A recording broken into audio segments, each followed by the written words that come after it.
It's You Talk, baby.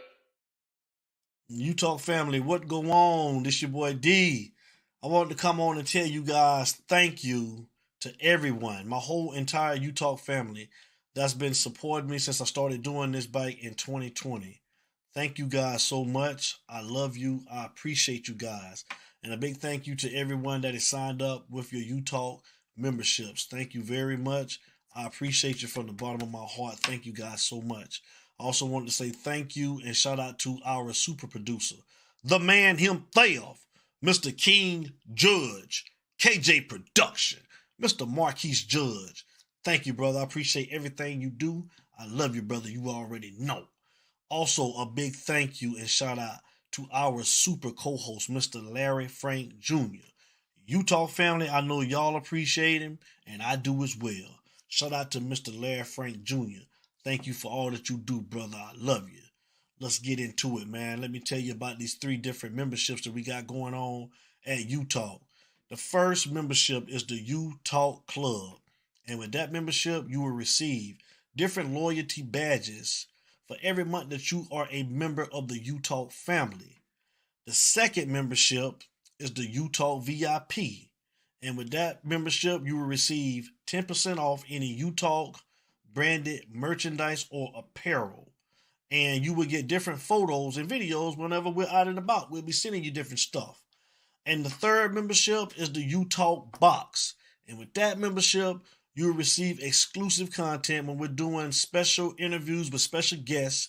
You will have access to those interviews, and you will get 15% off any Utah branded merchandise or apparel. So those are your 3 memberships. Pick one of the 3, and if you don't, it's still all good. It's all love over here at Utah, but everybody that's got their memberships, I appreciate you guys. Thank you very much, like I said. So, like I said before, thank you. We love you guys. Thanks for supporting the movement. Everybody stay safe, take care. And y'all know how we start every video and every show that we do. And y'all know how we end every video and every show that we do. It ain't no us without you, baby. And I'm out. We love you guys. Take care. It's You Talk. It's You Talk, baby.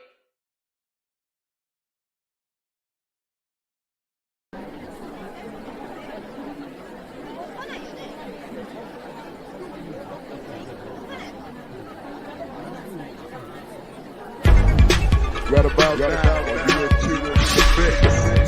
It's You Talk, baby.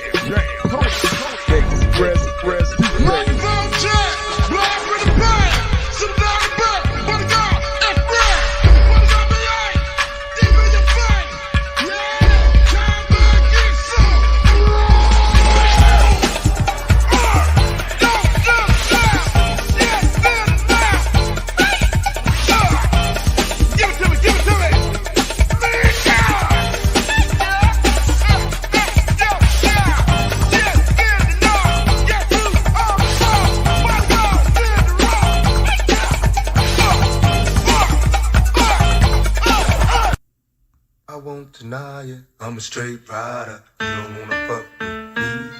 Got the police busting at me, but they can't do nothing to me. It's You Talk, baby.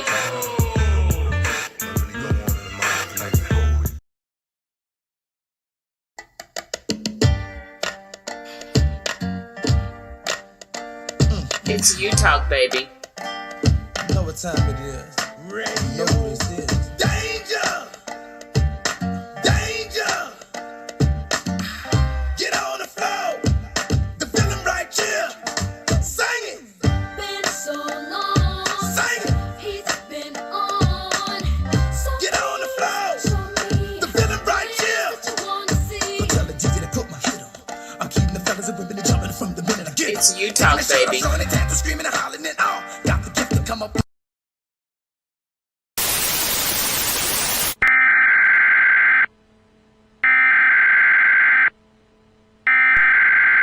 We interrupt our program to bring you this important message.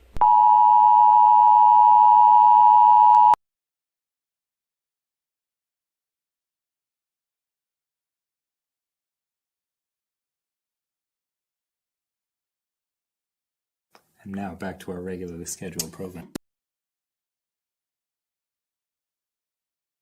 It's you talk, baby.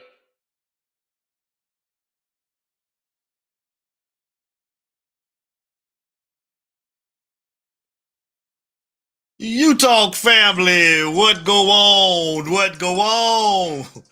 This your boy D.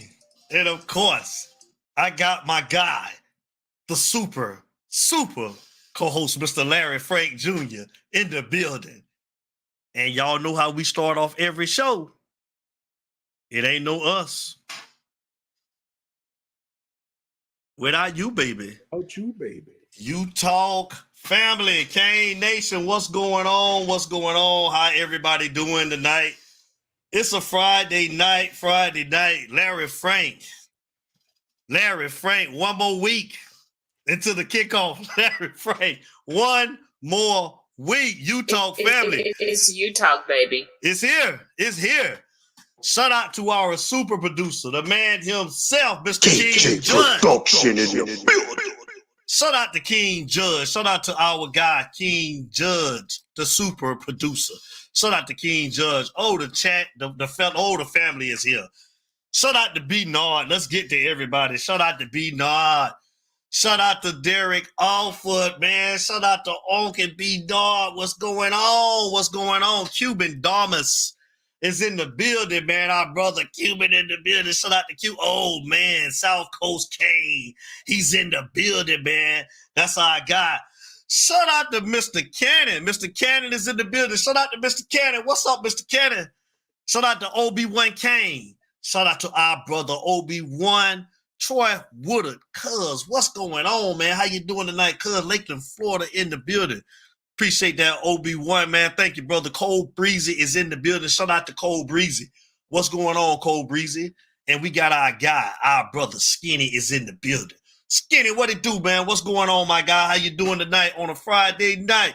Larry Frank Jr., man, how you doing on this Friday night, man? We had to put a couple disclaimers up, you guys. Hopefully everybody got to see the disclaimer. Because, Larry Frank, we've been having some mad people. I don't know if they've been regulars of the You Talk podcast, but started doing this in 2020. Always said from day one that this was the people show. That U don't just stands for the University of Miami. We are fans of the University of Miami, but it stands for universal because we talk about everything on this podcast, on this show. So I'm going to let Larry Frank tell you guys, exactly what this show is and what it means. I just wanted to come on and let you guys know like real quick because I told Larry Frank I'm going to let him do it. But from day one, this show has been about the people. It's going to remain about the people, and it's going to always be about the people. You don't have hosts that's going to sit up here and talk all day. We open it up for you guys. And if you don't like what we're talking about, listen, go ahead and go to the left and go to the next station. It's fine. It's cool. But over here, You Talk, ain't nothing changing over here. Nothing. Larry Frank, can you please talk to the people for me? Mother, what's up, baby? Absolutely. Absolutely. What's up, Bonus Mom? How you doing? What's up, Sherry Lewis? What's going on? What's up, Sherry? For those who may not have seen the disclaimer, let me go ahead and put in verbiage the disclaimer. The disclaimer here basically says the opinions and views that will be expressed on this platform, You Talk, is exclusively the opinions and views of that man over there, the proprietor of You Talk, Devin Lloyd, this man right here, the co-host right here, Larry Frank, and our You Talk family. Because one thing about our You Talk family, they keep it real. They definitely keep it real. So if you have a problem, if you have an issue of any kind, I'm starting to sound like Jingling off of life of any kind. Jingling. Any kind. with anything that we say, with any opinions, and the key word is it's an opinion. Just like y'all have an opinion why y'all like what's going on, we have opinions from time to time of why we don't like what's going on. That's what the world is right now, so divided. People cannot have an opinion no more. So if you have a problem with any opinions that either Devin or myself or any of our callers that call into the show or anybody that types stuff in the chat box may express, this just might not be the podcast for you, because over here, we kiss our wives, we don't kiss ass. Say it again, boy. We kiss our wives. It's you talk, baby. We kiss our wives, we don't kiss ass. That's just what we do. Right. Thank you so much, Mr. Larry Frank Jr. Yes, sir. Articulate that as only you can do. Shout out to James Freeman. Yes, James Freeman. Yeah, James Freeman. Yes, sir. So look, Larry Frank, the season is about to start. Like we say, the topic tonight, you guys, the question that we're asking is, what does Miami have to achieve in order for that hot seat that Mario is sitting on, got to get on for you guys to feel like that, hey, man, something need to change or something going on? What has to happen for that hot seat to warm up? What has to happen? I put it up. Is it beating Duke? Is it beating FSU? Is it winning the ACC championship? Is it making the 12-team college football playoffs? Or is it winning that natty, Larry Frank Jr.? I'm going to start with you. And then we're going to go ahead and the lines are open. Larry Frank, get a disclaimer too, because we're getting close to season. Yeah. About the Yeah, we know that once the football season starts, man, it really gets a lot of energy, a lot of traffic in here with callers and chat and all of that. So if you do call, we're limiting the calls to 4 minutes. Only reason is because hold the line, Mr. Magic. As we saw what happened, we gotta have enough time to get as many callers in, and we just want to limit it to 4 minutes at a time. That way, because last season you saw it, we had a lot of new callers, So as this season begins, the show is going to go on, and we just got to limit it. Not being disrespectful to anybody, but 4 minutes max, and we'll cap it off. Before I express my views, Mr. Magic's on the phone. I'll let him crank it off, and then I'll go after he finishes. What's up, Mr. Magic? Mr. Magic in the building.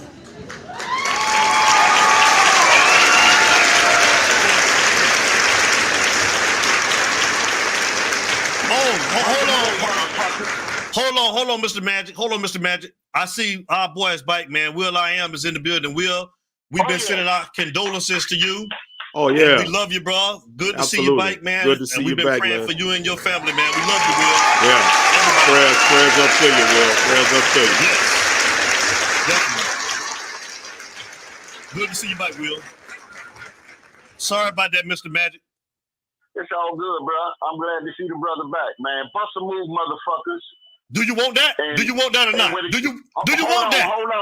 Hold on. And for the disclaimer, goddammit, you know I got that pump, right? you know I got the pump, right? Okay. Yeah. Okay. So don't start no bullshit, man. It won't be none, goddammit. Damn right. Now the bottom line is this.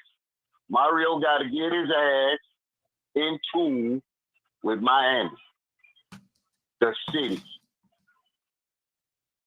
Miami he got to come down here. He got to go out there and win some fucking games. He got to control his team. He got to improve his in-game coaching. And most importantly, goddammit, you got to go to the ACC championship. That's where I'm at. That or bust. Yes. You can talk all the shit you want, and like Larry Frank say, we kiss our wives, goddammit. We don't kiss ass. Say it. So I be sounding like Mr. Witherspoon. Don't go into the bathroom for 15, 25 minutes. You understand me? I ain't kissing no ass. But he got to stand on motherfucking business, and he got to be right, man. You know what I'm saying? I don't care. Hey, I got both of y'all in the chat too. How do y'all feel about these pundits jumping on our train? They do it every year. How do y'all feel? They do it every year. And I think they want Miami to be the old Miami. And I think they wishing just like we wishing. They know that college football is better when Miami is good. And I just can't get on the train yet, Mr. Magic. I can't. Like I said, I gotta wait to see next week, and I only gotta wait one more week. So that's what I'm waiting on. Bullshit. What say you, Larry?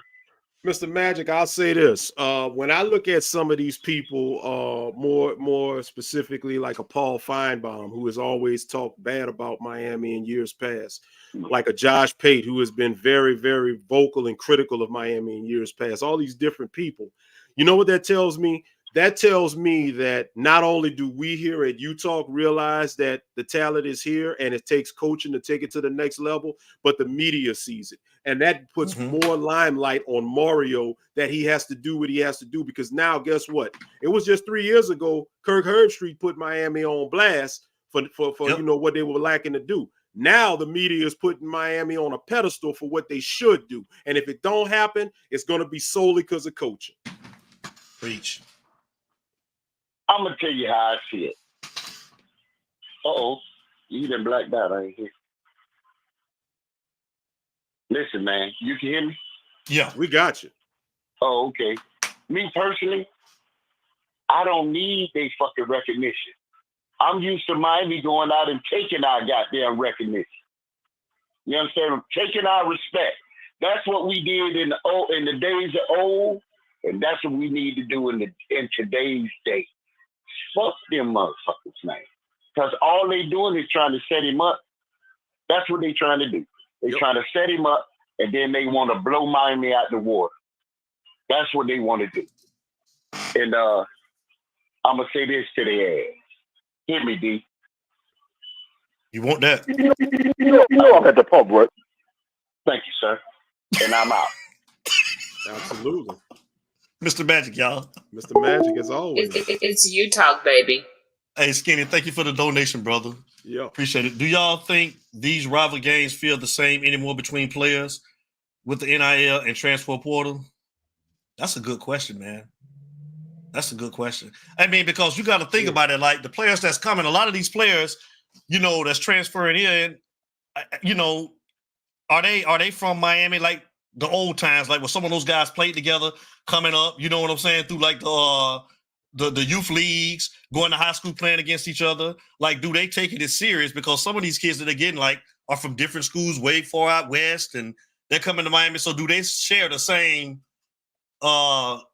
do they think that the game is that much more like those kids that was growing up down in Miami that was playing together, as if some of these transfer kids that they got coming from other schools that ain't really, you know, grew up with a lot of the kids as of old? Because the old matchups, those kids played together. They was coming up from like, you know, like youth league and through high school. So I don't know. I don't know, bro. That's a good question. You there, Frank? I want to, you know, as I answer this question with Skinny, I want you to probably compare these current teams today. Look at the makeup of these teams. You have a certain percentage that are homegrown South Florida kids, like you say, they grew up playing against each other. So I think for them, the rivalry is going to be there, especially the ones that have premier positions on the field that are going to go against each other. But I just don't think, because you got a big percentage of these out-of-state kids, now they're going to grow into that rivalry if it's an annual rivalry. But as we know, Florida and Miami don't play each other every year. Now, for the ones that come from other states that are not from South Florida, that are not privy to the Miami-Florida rivalry or the Miami-Florida State rivalry, I think they'll take that rivalry game more when it's Florida State, because that's an annual game. They're going to see them every year. But I think this game here with Florida, you got the transfer players that are coming in. They're only here because it's a business. They're trying to get paid. And they're trying to boost their reps, and a lot of them, they got their last opportunity to try to do whatever they got to do to get to the next level, to put some tape together to become an NFL draft prospect. And as far as like a lot of the ones that, like a Jordan Lyle, who I believe is was he from Ohio, or is he a homegrown kid? Somebody, no, I'm thinking of I'm sorry, Justin Scott from Chicago. Thank you, mother. Yes, you him and look Marquise Lightfoot. Yes, in Lightfoot, Chicago. Mm-hmm. So when you look at some of these kids that are from other states that didn't grow up watching the Florida-Miami rivalry, or didn't, you know, have any part of it, or family members in it, or whatever, I don't think they're going to get into that rivalry game as much. Now, when you start talking Miami-Florida State, they'll get their first taste of it this year, but then as next year comes in, they're going to gravitate towards that game more because that's an annual thing, you know. So, yeah, I think just the percentage of the ones from Florida. Now, it's still going to be a very in-depth game because of so much that's on the line. You've got recruiting battles on the line. There's a lot of hype, as we just saw, you know, as Mr. Magic alluded to from these national media pundits. It's a lot of hype behind this team, and they're going to buy into a lot of that hype. There's a lot of hype on social media. All their Twitters are blowing up. Their TikToks are X, all that is blowing up.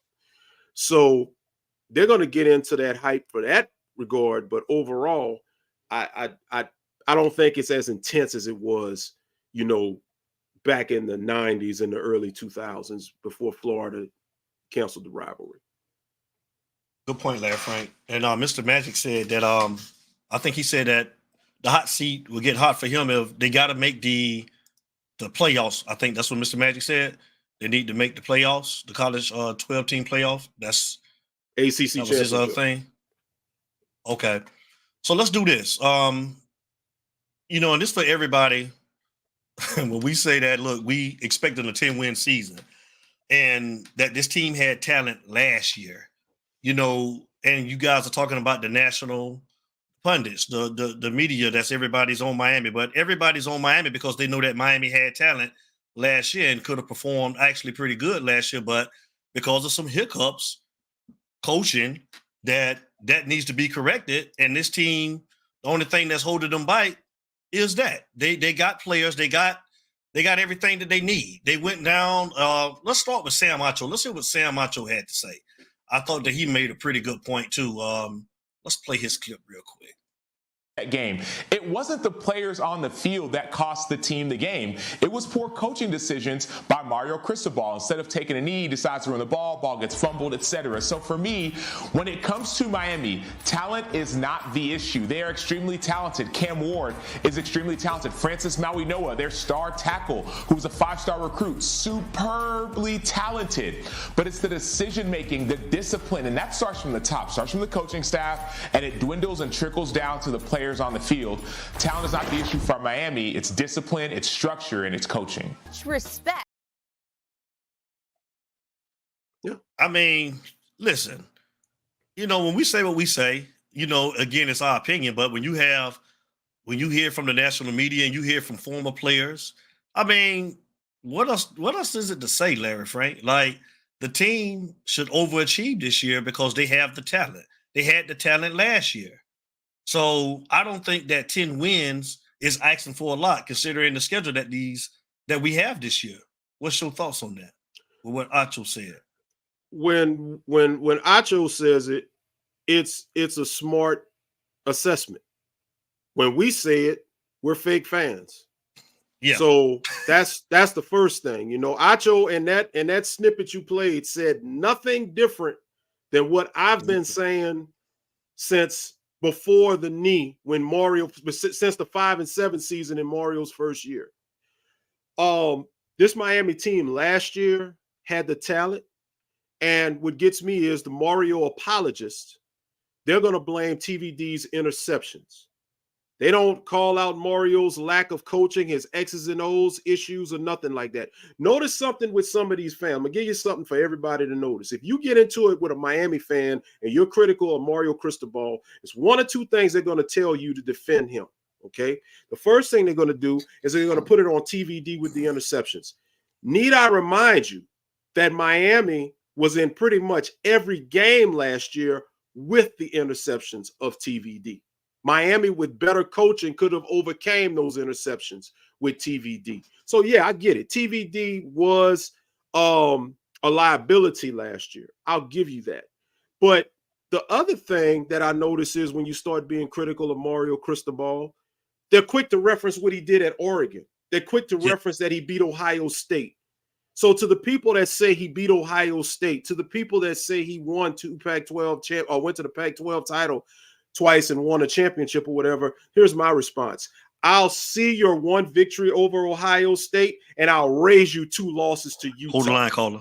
And the last thing I'm going to say before I give this up to the caller real quick is if Miami had all that talent this year, and they had a good amount of talent, last season should not have been a 7-5 debacle. Last season, Miami should have been one of the surprise teams in college football, because last season they should have won 10 games. Last season, Miami should have been the Louisville of the ACC and not Louisville actually doing what they did. Mm-hmm. Good point. Chris Kane, what's going on, brother? How you doing tonight? What's good? What up, man? What's up, my guy? What up with you, D? What up with you, man? Friends, what's good with you, man? What up, Chris? Well, What's ain't happening nothing, with man. you? How you doing? How you doing? Oh, man, I'm good, man. I'm good, man. I had a surprise guest. My mother-in-law came through here, and I'm in the truck right now, so got my headphones on so I can go ahead and talk to y'all real quick, because we got to talk about some Kings football. They don't understand that over there in that house right there. We finna. Whenever you start your point, I'm gonna hit the timer. So you go ahead and do your thing.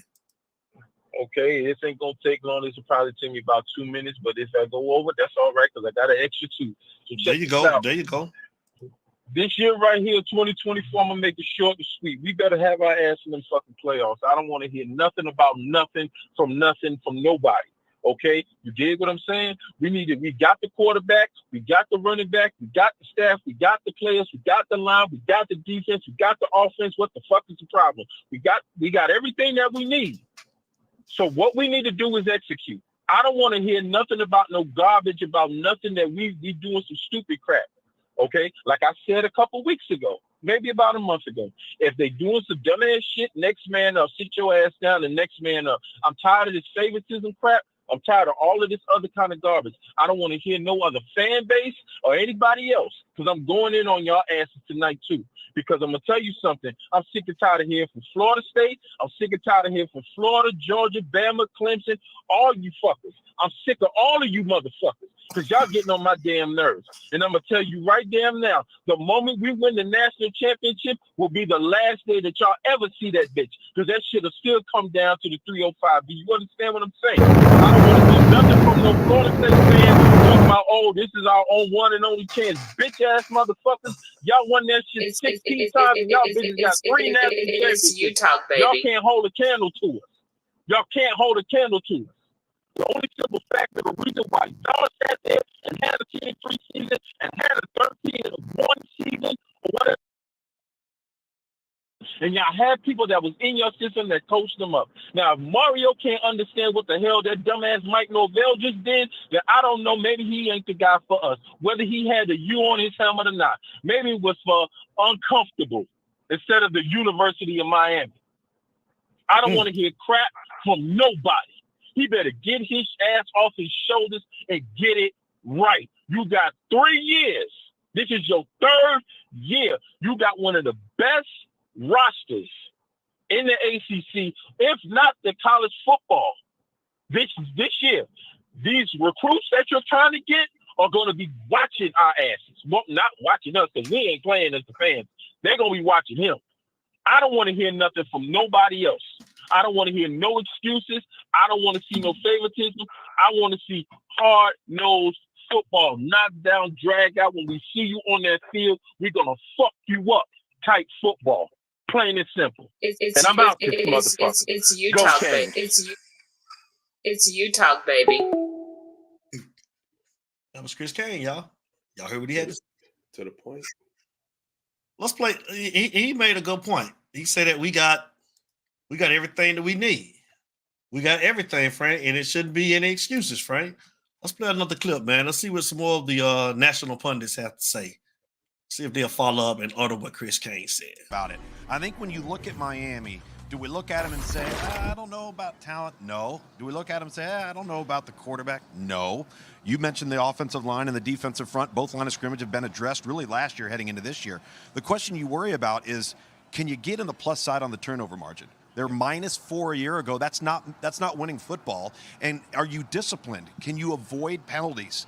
Can you manage the football game? We saw that happen a year ago. And so I think the talent and the core is there and the foundation. They just got to play smarter football. Yeah.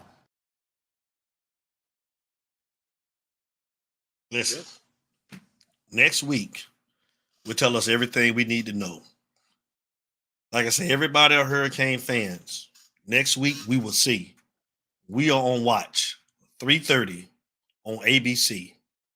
Our Miami Hurricanes against the Florida Gators.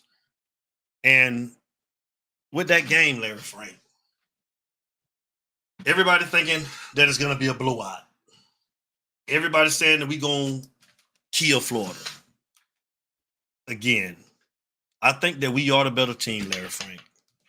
But I don't think it's going to go like everybody think it's going to go. I think it's going to be tight because, again, Florida has athletes. They're going to show up and they're going to play. I just want us to come out and just look like a different team from last year, whether that's to be disciplined, like you say, and just I want to see how this team is going to gel with all of the new players. And as long as we get the win, I'm going to give my score prediction right now, Larry Frank. And I think that we should come out, I'm going to say 30-17. That's what I'm predicting. I think that that's what I'm going to go with for next week. I think that the team is going to be ready. I think they're going to come out. I think they're going to play hard. I hope they do. They're on the road. They got to because they're going to be in the swamp.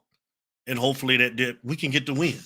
But I don't think it's going to be a blowout. I think it's going to be tight. I think it may be tight that whole first, probably maybe up to halftime, Larry Frank. I don't think it's going to be a blowout like everybody's saying, man. What's your thoughts on that, bro?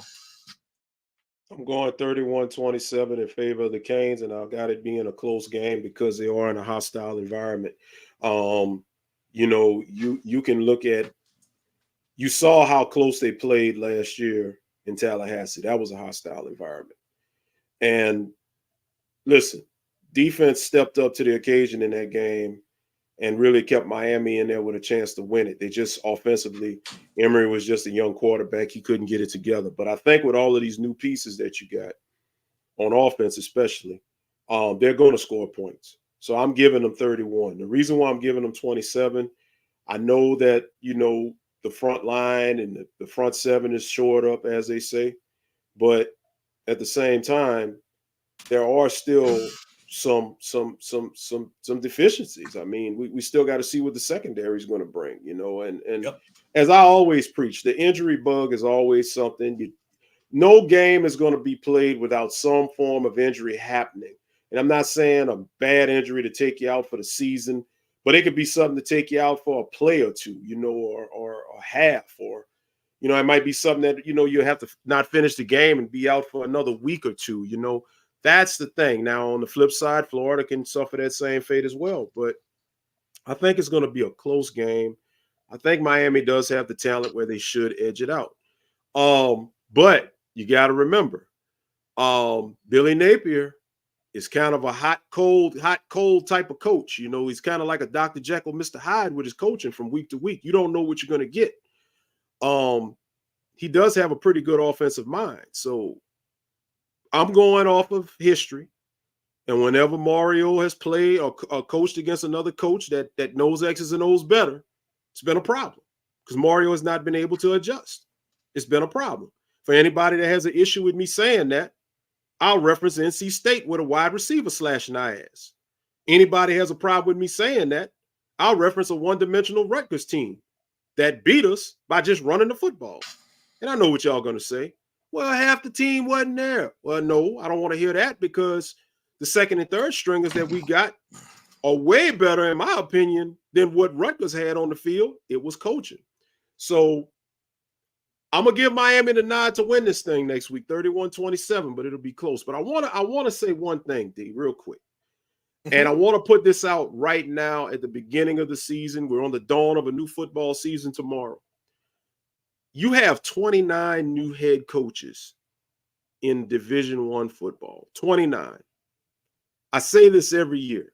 And every year, people always come back because when I say it in reference to being honest about Mario and the lack of the stuff he can't do. Pay attention to what coaches this year that are first-year head coaches are going to have success. And no, I know what some of y'all about to say, but look what they walked into. Look what they've been gifted. I get that. But at the end of the day, you got quite a few coaches. I'm going to go with one right here. Mike Elko at Texas A&M. I don't think people would say Texas A&M has a roster that is better than what Miami has. I don't think. But pay attention to Mike Elko at Texas A&M. And I'm not saying they got to win the SEC, but I'm just saying if he can come in there year one, having come from Duke, Mario came from Oregon. Y'all love to use Mario's previous coaching stop, so I'm going to go ahead and use Mike Elko's previous stop. He comes in from Duke, had a couple of decent seasons at Duke. Now he goes to a top-notch program. If Mike Elko goes to Texas A&M, and in year one at that program, he can win 8 to 9 games, all I'm saying is look at Mario as a coach and measure and say to yourself, what's wrong? Because we always get the same people saying, give him time, give him time. Football has changed to where you no longer need time. You know why? You can instantly hold the line, caller. You can instantly just add water and make your team better. So it don't always take 3 to 4 years to build a team no more. See, that's the thing that gets me. Y'all want to hype the transfers and what y'all getting when it benefits y'all the most. But then when we call out Mario for not being able to utilize and capitalize what he's got, now you want to give him time where he's trying to stress that he has to build a team via recruiting. Miss me with that. Go ahead, caller. Caller, state your name and where you calling from. What's up, dude? This South Coast Kane, man. What's up? What's up? Oh, South Coast in the building, man. South Coast Kane is in the building. South Coast Kane is in the building. Way too far. Appreciate And South Coast, I heard you ask the question. I heard you say, can we get some extra time? Yeah, we'll definitely let you go over a minute or so, brother. Definitely, man. You already know. You know, those who know, maybe we can build up some rollover minutes as the season goes through. You know what I mean? Yes, If like yes, following sir. through like 2 minutes, maybe I can just get some rollover minutes. Maybe, you know what I'm saying? Nah, I'm just messing. Y'all doing all right, bro? Yes, sir. How you doing? We How good, you doing we tonight? good. How you? Oh man, I'm happier than a punk in a dick factory, if that doesn't offend anybody. No, But, say it. Just don't invite Diddy, brother. F1. Right. That boy right there, you know, sometimes people get that sand in the vagina, bro. You know how it is. But anyway, I digress. If they got a problem, they take it up with me. I don't give a rat's ass. Excuse me. But yeah, nah, man. F1 back. Football starts in a week. Birthday weekend, bro. Hey, life is good, blessed, beyond success. But anyway, man, Chris Kane got me wanting to run through a wall, bro. Chris Kane he hit it on the head, bro. But for me personally, go ahead and start the timer. I don't care. Me personally, like I said, win the ACC. I said it this morning. If they don't win the ACC, then it's open season on Mario, and Mr. Frankie's going to have to get in line because I will be headhunting. And as far as talent goes, Miami has always had talent. Talent's never really been an issue. I think our biggest issue that we've had at Miami has been game day game planning. And you know, there are sometimes, these are young men, 18, 19, 20-year-old young men. They're going to make mistakes. But game day game planning has been an Achilles heel. But as far as current staff, Mario, he has no obstacles. You know, he's got the money, he's got facilities, he's got the players, he's got everything that other coaches never had. He has no excuses, no obstacles. And when Mr. Frank was asking about the excuses people make for Mario, there's plenty.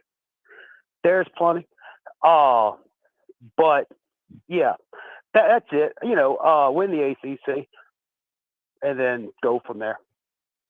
That's what's up. Hey, give me a score prediction for next week. What you got? I'm gonna do that next week. You gonna do it next week? Okay. I'm gonna do it next week. But I will say this real quickly. I look for it to be a slow game, like a heavyweight fight in the first half, like you said. But I would not be surprised if Florida brings the heat, dude. I wouldn't be surprised if they stack 8 men in the box and expect Cam to make the mistakes that he's made the last 2 years. Wow. Good point. because, you know, everybody talked about how great how Cam had all these yards and stuff, but whenever he tried his best to make something out of nothing, scrambling around, fumble the ball, interception. So if I was an opposing team defensive coordinator, I would be blitzing the hell out that young man. I'd bring 8, 9, 10 people. But I think the Canes are going to win, but it's still early. Give me some time. Okay. And that's really all I got. All right, brother. Well, we appreciate you. You know, man, I appreciate y'all. Y'all have a good evening. And hopefully I didn't offend anybody, but if I did, they can kiss my ass. But anyway, we're going to talk to y'all later, fellas. Love you. Bye. Love you back, South Coast. It's you talk, baby. South Coast K. Man, I echo them sentiments. You heard me? I feel them on that. It's you talk, y'all. It's you talk, man. Quick intermission, man. Larry Clay, tell them a little something, man. Oh, hold on. Well, let me catch Magic real quick. Magic, call it back, man. Mr. Magic, what's up? Mr. Magic. What's that? Go ahead. I had to call back, man. Chris changed my blood boy. Okay. Goddamn right. Listen, man, I'm going to add to his shit. Florida State, they got a better D-line than we do. We was 40th in sacks. They were 76th in sacks.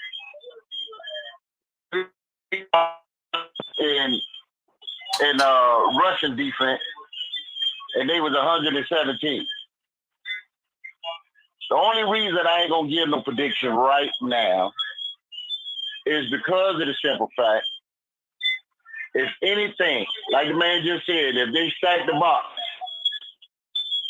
and force Cam to do some stupid shit or he get hurt, we ain't got no backup quarterback.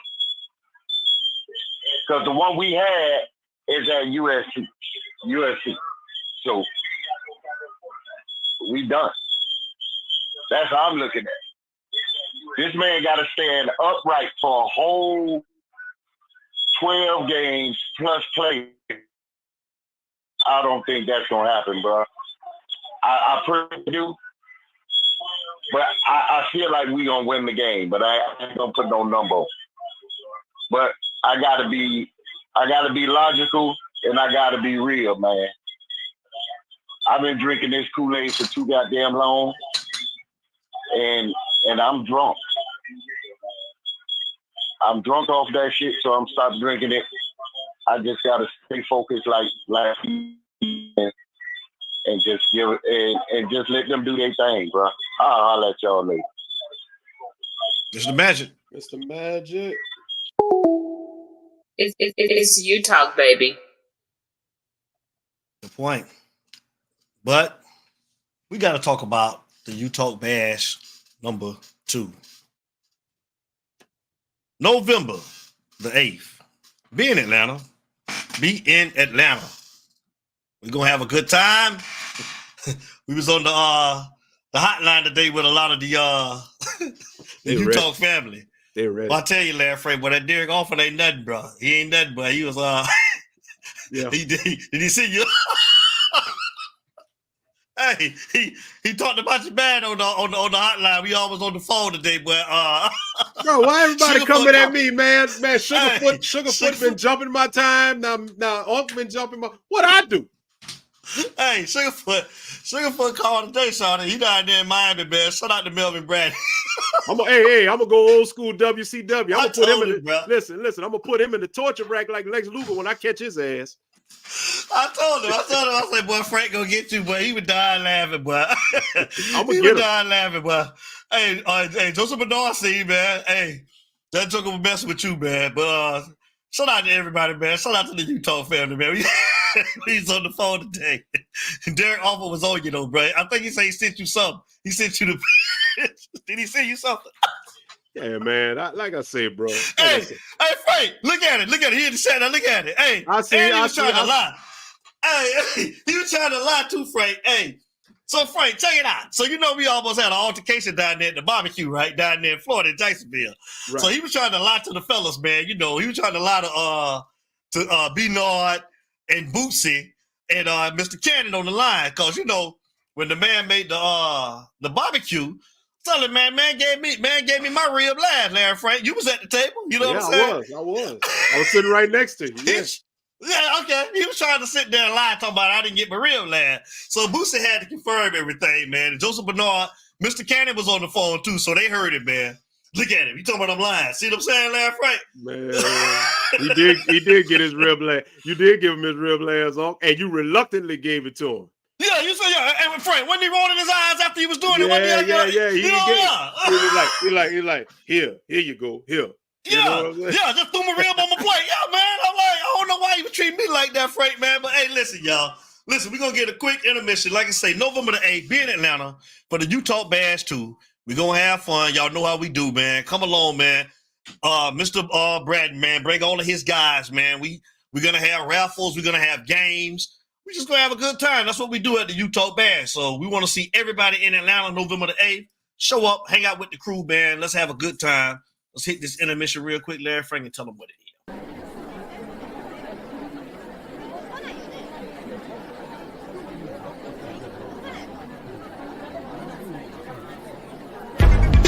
Right about now, you're tuned in to the one and only Utah, baby.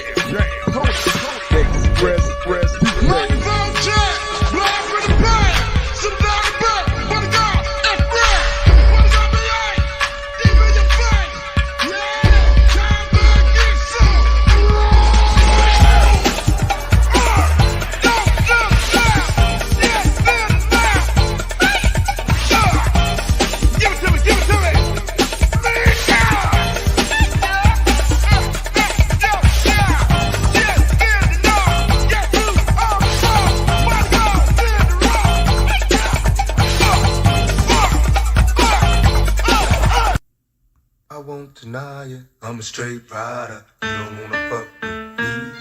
Got the police busting at me, but they can't do nothing to us. It's Utah, baby.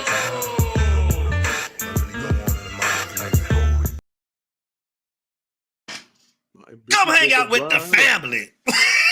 Come hang out with. What did you say, Frank? My ambitions as a rider. Boy, yes, sir. Come hang out with us, man. Come hang out with us, man. look at it, Lion. Hey, man, we ain't trying to hear all that blasphemy you talking about, bro. We're not on I had Cannon and I had B-Nard on the phone. 904. What up, 904? What's up, Mr. 904? What'd he say? 904. For that? You got a phone call? I don't know who just called. Somebody called back. Sorry, the phone hung up. You there, Frank? No, I'm here. Oh, okay, gotcha. Concrete, what's up?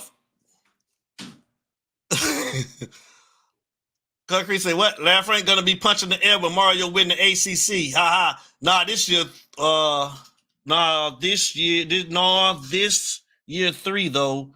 We can fully access Mario now. We can assess Mario now. I'm glad he said that. This is team, this staff, his all-out program. No excuses now. No excuses now, Concrete. Oh, damn. Oh, damn. Lord have mercy. It's Utah. Hey, hold on, Larry Frank. Oh, no, go ahead, Larry Frank. Hold the line, caller. Hold the line. Yeah, real quick. I want to say that because I'm glad he said that because there's been a lot of people saying that should Mario win, I'm going to eat my words. What's up, Mr. Why would I eat my words when clearly I want to be wrong? See, and this ain't for you, Concrete. I'm just glad you said it because it reminded me of so many people that's been coming at me. They say I'm a hater. They say I don't want Miami to win. Let me tell you something. I will happily, I've said it millions and millions of times before, and I'll say it again. I will happily come up on this program and come on this platform and go anywhere else and admit, hey, Mario, good job. I want to do that. Because guess what? If Mario wins, Miami wins. If he's able to coach him to win, Miami wins, and they do well. This is what we want. But at the same time, just because what I want don't mean I'm going to sit up here and drank the Kool-Aid and smooch these butt cheeks like half of these people be doing up here because they don't want to tell the truth. So I hope I am wrong. Go ahead, caller. Oh, we got Onk in the building, man. We got Oh, Onk, man. Lord.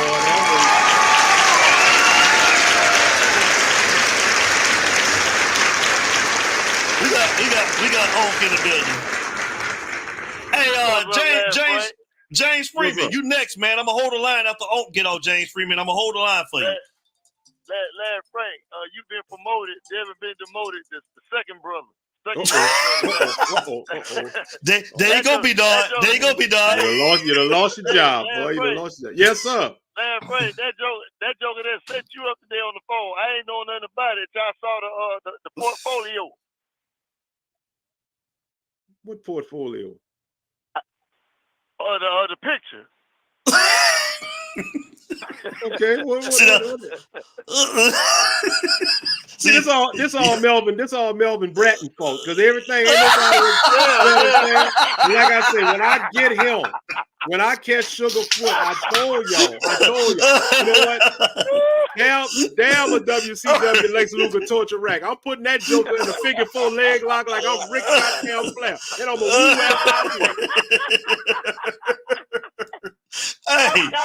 Hey, that joker, man. I talked to that joker that morning, boy. He was dying laughing, boy.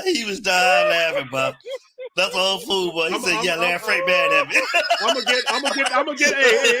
gonna get that bean eating bell hugger when I see him in Atlanta. Get ready.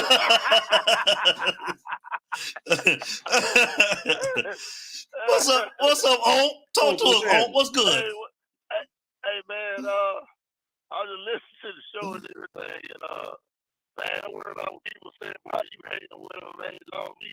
Been saying that he just like the average fan just start watching them when they were winning in 2001. You know, y'all been fans a long time, so hey, he got something to prove on the field, man, and hopefully it happened. Thanks. I mean, like y'all say, he got everything there. It's on the player. It's on the players. It start with the quarterback, you know, motivate that team, man, and they got the team to do it. They just got to make it happen. Yep. So, what you got to see in order for him his seat to get hot? What do they got to do, bro? What must they achieve this year? Like what most winning Miami teams always achieve. When you get punched in the mouth, how you gonna respond? Are you gonna lay down or you gonna man up? And we saw a little bit of that last year. You know, if you had better coaching and another quarterback, they fought pretty good last year. So, you know, I wanna jump on them early. You know, I wanna see how they respond. They gonna fizzle out, they gonna come back, you know, harder than they when they first come out there. Okay. So, you know, that's the making of a great team. When you get knocked down, you're gonna get up and fight back, or you just gonna take the ad with. Good point. So that's what I want to see.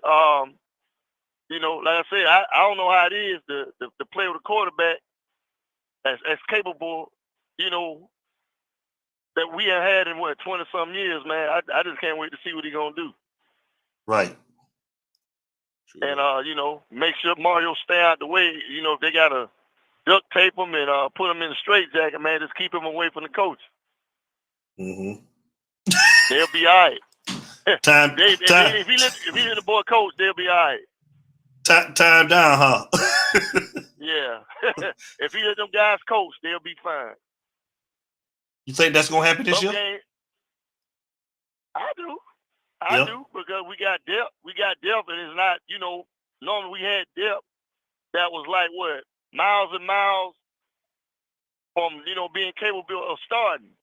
Now, you know, you got guys right behind the other one that's just as good as the guy starting, so that's something we hadn't had in years.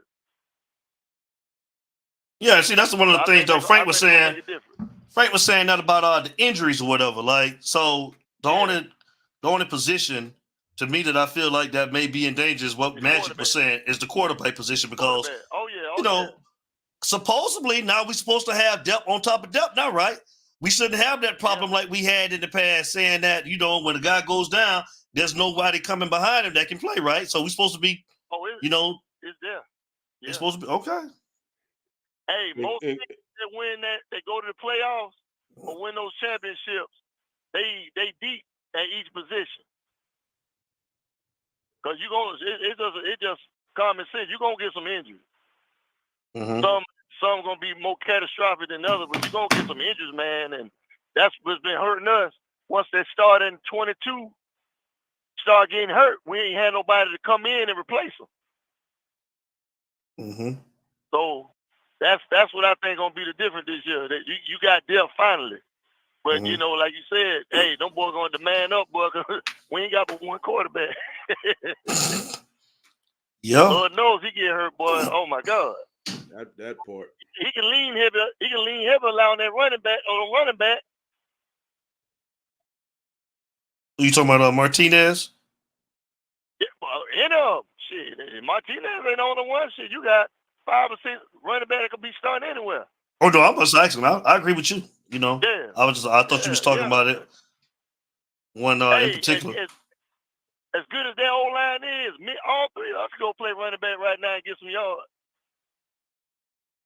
I don't know. Mario might have us running 3rd and 10 and calling a dive play and some shit like that. I don't think I play running back. I stick to defense, me.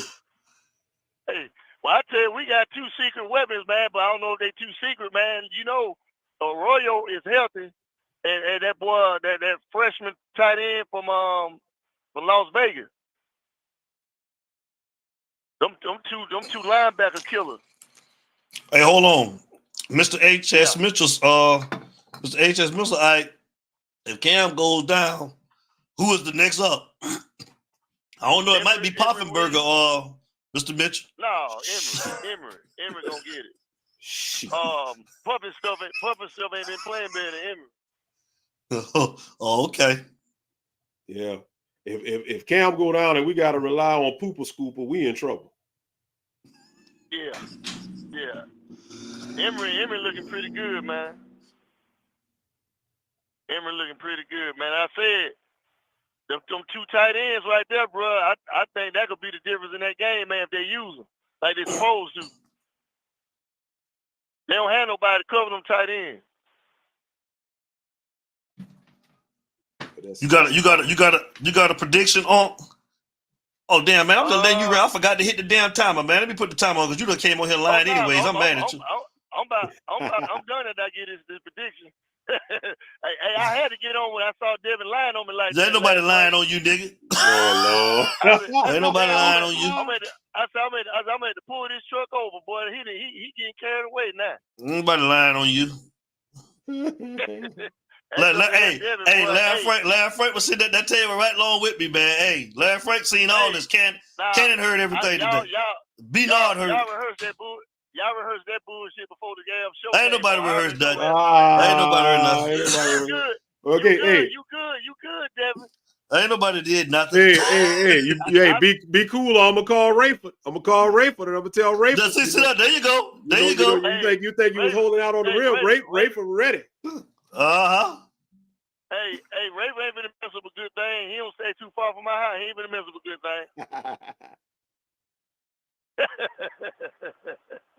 But now I say what? 30, 35, 35, 21. Oh, we all in the 30s then, huh? Well, I say 35, 14. I don't think they're gonna put them in the points on that defense. I say 35, 14. I said 30-17. Okay, Larry Frank, where you was? I got 31-27. Gotcha. Okay. I think Gidget gonna unleash that pressure on that quarterback.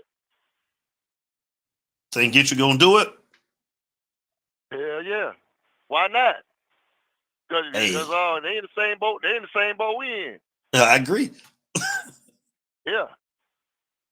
So hey, I'll unleash that beast on them, I think it's gonna change the game. Put that defensive pressure on that boy. You think it's gonna be a tight game? You think it's gonna be a tight game? In the beginning, Miami gonna come in that environment and shake the cartwheels off. Maybe about that second quarter, or maybe, halftime adjustments, they're going to pull away. Well, I like what I don't think it's 904 gonna be no just, hold blowout. on. I don't think it's going to be no blowout. Huh? Let me read what 904 just said. Do you guys think it's more important to establish the run or the pass versus Florida, and why? We on the road. I would establish the run. I You would better try establish to. the run first because they got a That's really good secondary. And that's what we do. That's what we do. We run the football, but you try to establish the run first. And the run set up the play action. Well, and you actually got a quarterback that can actually move now.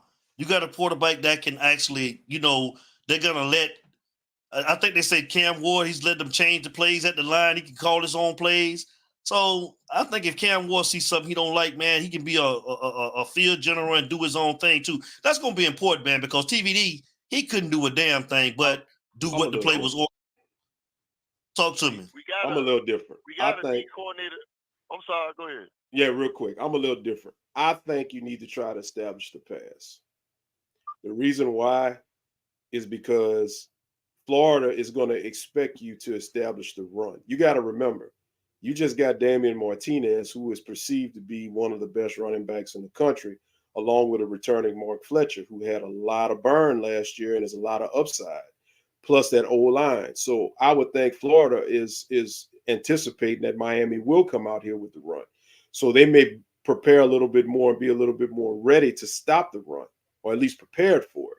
But I think if you come out here and establish the pass, they're not going to be looking to you to go to the pass first, because they're looking to you to go to the run first. And like you said, they don't have no secondary. So if you can get that pass game going, out the gate, a couple of play actions and stuff like that, then normally your run sets up your pass. But I think in this case, your pass can maybe help set up your run, because they're going to have to respect you, especially if you start completing passes, using those tight ends, going vertical to Jacoby George, catching X in the slot. If you can catch them where they're on their heels defending the pass, they're going to have to respect that. And now you can gash them with your run. So I'm going to go to the other side. That's a good point. I just don't know if Mario is going to do that, because we know how he is. But again, Derek says that he's turning over the reins to the offensive coordinator. We'll see. We'll see. Yeah. But hey, as good as Florida D-line is, boy, if their old line can impose their will on them, boy, that's going to demoralize their head.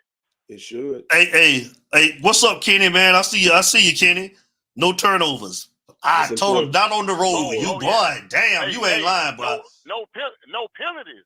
Penalties and turnovers. On the road, bro, like for real, bro. Man, Miami knows to do about 10, 12 Good point, Kenny. They got to stop that. Yeah.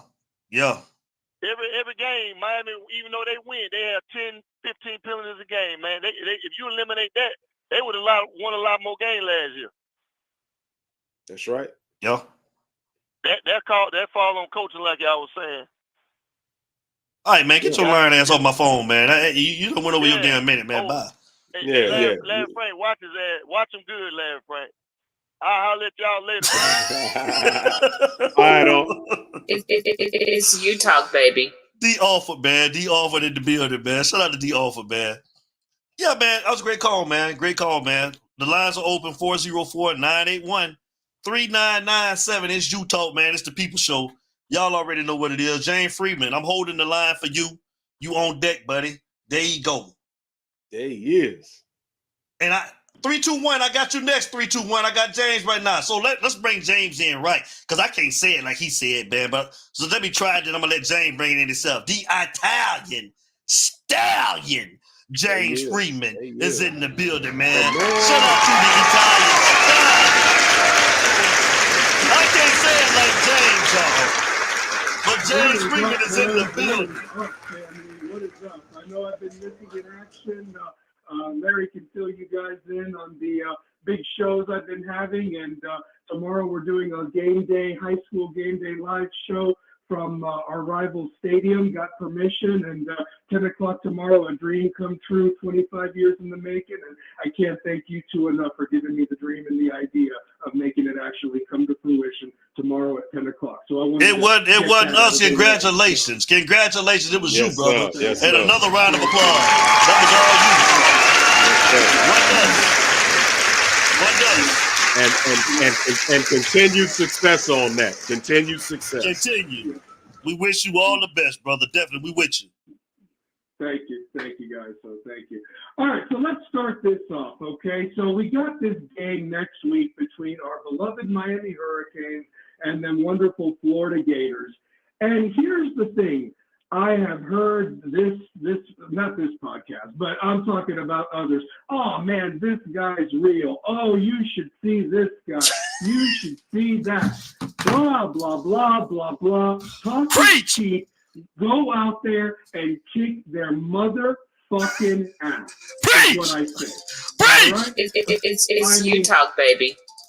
Come on! I'm sick and tired of it. I want to see what their NIL big time check money they're getting. If they really all in, or are they just another guy? If they're just another guy like we've seen for 20 years.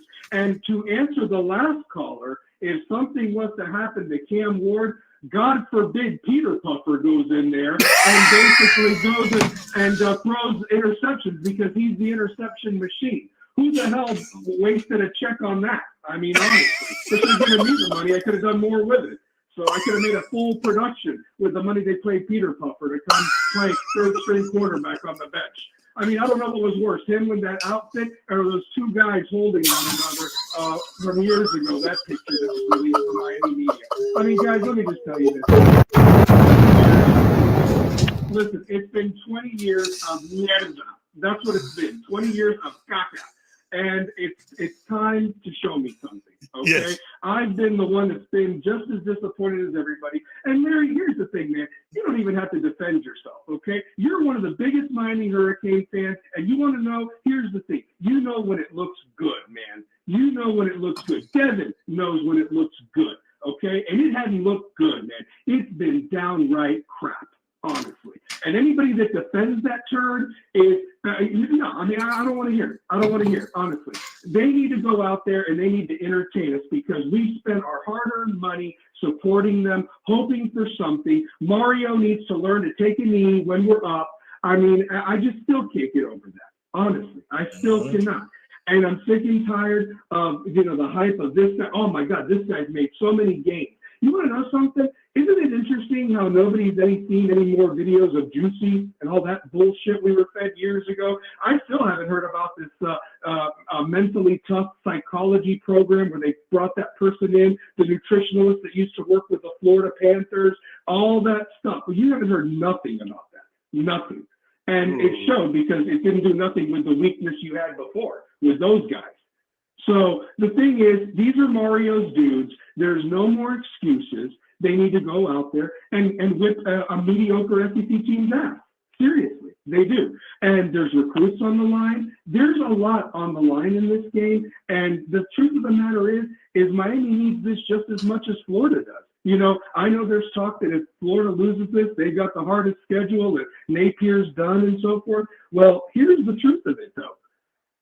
We need this just as bad, if anything, not only just there's a lot to be said about momentum rivalry games, and you can go on a run, kind of like what happened a couple of years ago with the turnover chain crap. But I'm just saying that there's a lot to be said about momentum. They need to go out there, they need to punch them in the mouth, and they don't need to, they don't just need to win, they need to win big. They need to show how much, multi-millions of dollars have been spent.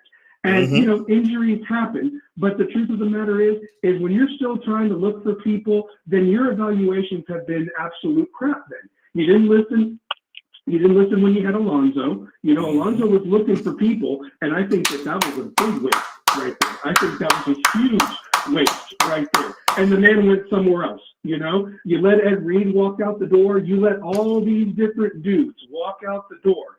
And realistically, the one guy that's still there is the guy that couldn't take a knee because he didn't know how to subtract or add of how much time was on the clock.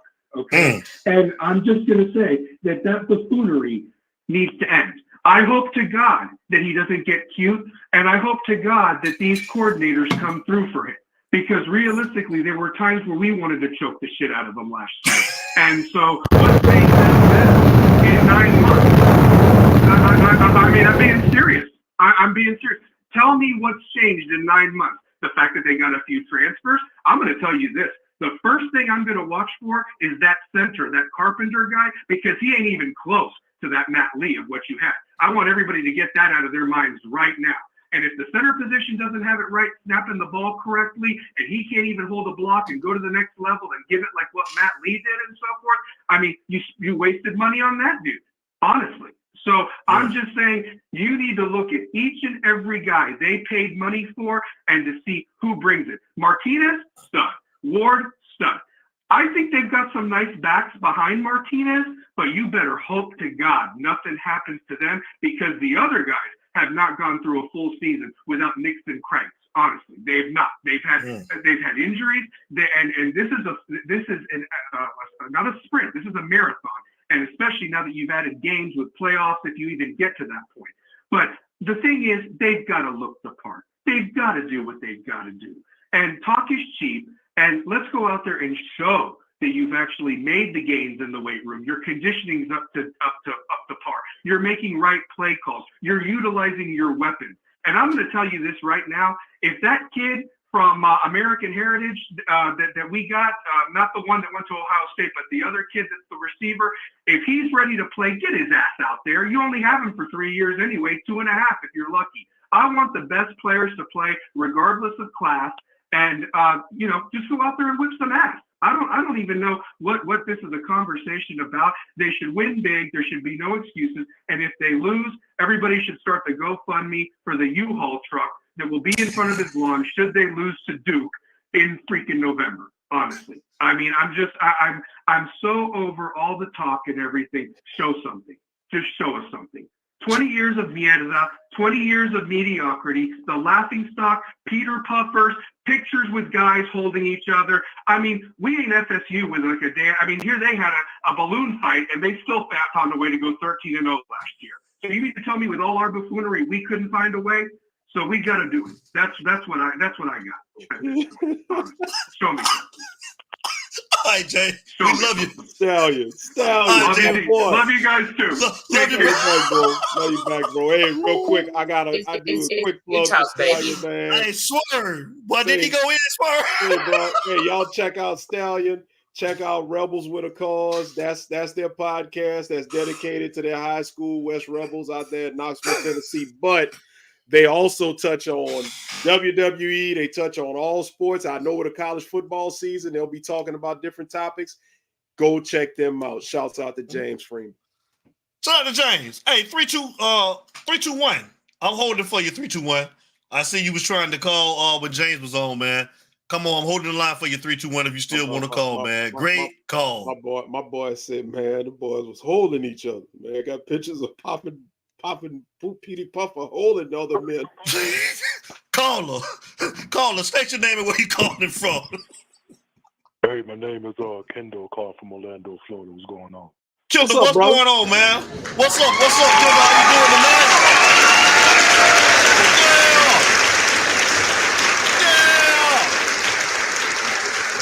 Yeah, I'm doing good, man. I do want to say this before I go in. I do think Florida will be a pretty solid team this year. Mm-hmm. I do think they will be okay, but when we do play them, though, we're going to blow them out, though.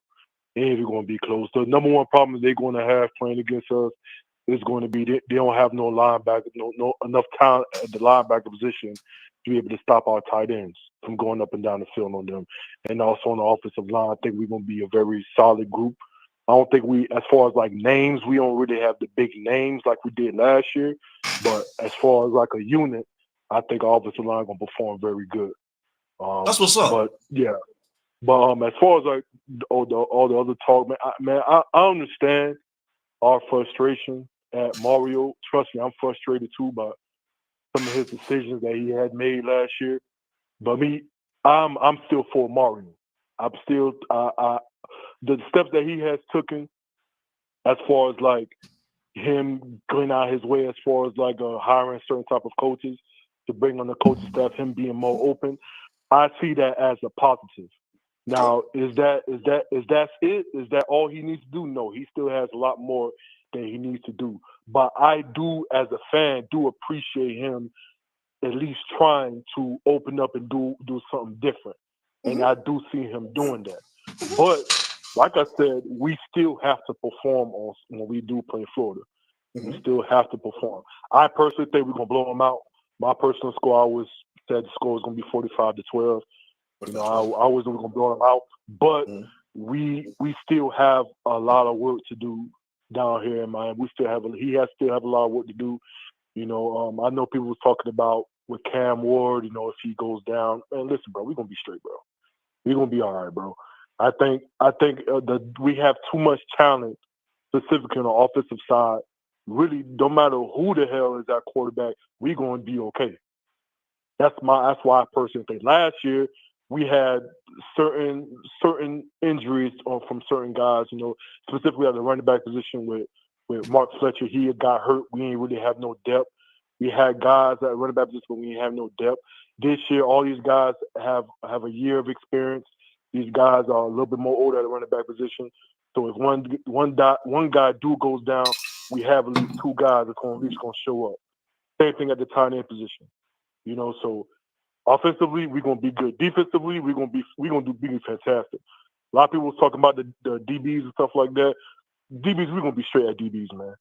Let me ask you this. No, that's where I want to jump in at the DB. So you think that position is deep? That's what I want to ask you. Do you think that we solid with the starters, or do we have any depth at the defensive back position? Because that's what me and Larry Frank been questioning since we started the season. See, here's the thing. A lot of I'm not saying you guys, but a lot of us, we too worried about the damn names, bro. We too worried about the names. The guys that we have, the guys that we have at the DB, these are solid guys. Well, we had like two transfers come in. These guys are solid guys. Yeah. We already have one, probably one, if not the best cornerback in our conference. In what's his name again? Porter. Darryl Porter. Darryl Porter Jr. You know what I'm saying? And we got all the young guys that were young last year. These guys are sophomores now. These guys have experience. So just because we ain't got the big names like we had, you know, Cam Kinchins and Williams and them, they ain't got the big names, but we got dogs in there now. We got young guys in there that's down for the program. Guys that's not thinking for themselves. Guys who want to work as a team. That's what I know. That's what I've been seeing. So with that, I'm confident in them. Do I think they're the strongest group? We're gonna have to see on Saturday when we play Florida. But do I have security in them? Yes, I do. But our strength is most definitely is going to be on our defensive line. I think our defensive line, not the best in the conference, is going to be the best in the nation, man. We probably got the best, maybe top 5 best defensive player in the nation in Ruben Bain. I think us as fans don't really understand who we got in Ruben Bain. He's probably not just defensively, maybe all players in the nation, one of the best. You know, so and just the rest of the defense, we actually got true defensive tackles, not guys who are converting into actual defensive tackles. Guys who are actually 6'2", 6'3", 320 pounds, playing actual defensive tackles. You know, so everybody on defensive line can actually play their true position. Our linebackers, we got experience at the linebacker position. You know, I'm rooting for Wesley Bassett to step up. We all He's are. always been my guy. Yeah. He's always been my guy since he came out of high school. Yes, you know? So, yes. Go ahead. No. We're agreeing with you. Go ahead. No, we're with you. I said it's his time. So Wesley, he's my guy, man. He's the only guy, man. I'm like, man, Wesley, man, he gotta step up, man. He gotta do something this year, man. I'm rooting for Wesley. I really want Wesley to do his thing, man. I don't know how much the guys. I want to see him do his thing, man. But defensively, we're gonna be straight. I think we're gonna be very good. The only thing is that Emory, to me personally, he's a dog, man. To me, he's a dog. The way he performed against Florida, performed against Clemson, he got all my respect. I don't know about everybody else. He got my respect. That man that gave up his whole arm against Florida State, man, for us to try to win the game. And speaking of that, he got all of our respect, but is he healthy? That's the question. Yes, he's healthy. Yes. He's healthy. You gotta remember that was his non-throwing arm. Yeah. That he fractured. It was his non-throw. It wasn't his throwing arm that got hurt. You know, but like I said, he's still when it comes to the quarterback position, as we all know, man, some guys they get it from the beginning. Some guys you got to develop them. And I think with Cam Ward coming in, I think if Cam Ward can stay healthy, that'll be fantastic for Emory. You know, to be behind from what we've been hearing, a great leader. You know, a guy who got hella work ethic. That would be fantastic for Emory because Emory already got that dog in him, man. So all he needs is that leadership type of confidence in him to be able to will his team to a win. Because he damn near almost did it against Florida State, but didn't get hurt. So Yeah, that's really all I have to say, man. I appreciate that, fellas. Oh no, thank you, brother. And man, don't be a appreciate you. stranger. Great Continue to talk. call, Great bro. We talk. appreciate you. Thank you. Yes, sir. Go Canes. All right, go Canes. Okay. Great call. Shout out to Kendall. It's you talk, baby. We had somebody that's trying to call 813. I'm gonna hold the line for you. 813. Come on and call up. Telephone number 404-981-3997. Go ahead, Frank. I think and shout out to Kendall because I think one of the things that we may have to keep in mind is this potential combination of Porter and Mish Powell, the transfer from Washington. It may not give the hype that you got from a combination of Cam and James Williams, as Kendall alluded to. But who knows, man?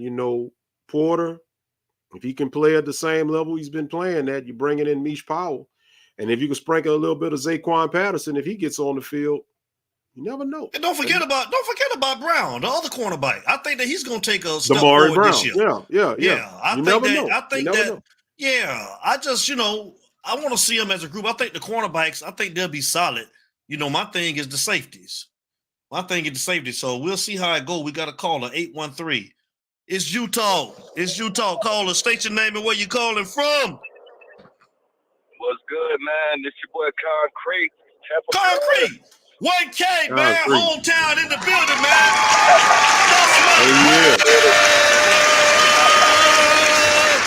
Concrete. It's in the building. Hey, man. What's Shout up, out to 1K? y'all boys, man. Shout out to Shout out you. to y'all boys, man. Y'all doing y'all thing, man. You know what I'm saying? Y'all pioneering this thing for real, bro. Y'all bring a real unique aspect to this YouTube shit, man. You know what I'm saying? Y'all fill up my Friday nights, man. I don't get out like I used to. You know what I'm saying? So this got to fill up my Fridays now. Shit. That's what's up, man. We appreciate you, man. You already know, brother, man. Thank you.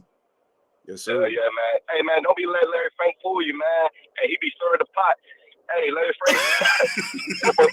Hey, Larry Frank, he's gonna go in the room and close the door and shit, man. Hey, Larry Frank, he'll get on Facebook and be like, hey, fuck Mario, I'm out. Hey, I'll be seeing him on that Concrete. Hey. Don't be telling me. Hey, Concrete, don't be telling all my secrets now. Nah, man, but I know he ain't no illiterate, man. He just be fucking with the people and shit, man. Yeah. Talk to us, man. Talk to me about this season, man. What's your thoughts on, man? Because you do this too, bro. I mean, I watched you all the time, bro. So talk to us, man. What you think the season is gonna go like, man? What's your expectations, man? What should they achieve in order for that seat not to get hot with Mario, bro? Honestly, man, I'm drinking the Kool-Aid. I ain't gonna lie to you. You know what I'm saying? But I heard somebody come here. I was talking about the media hype earlier, man. I think it's a little different this year.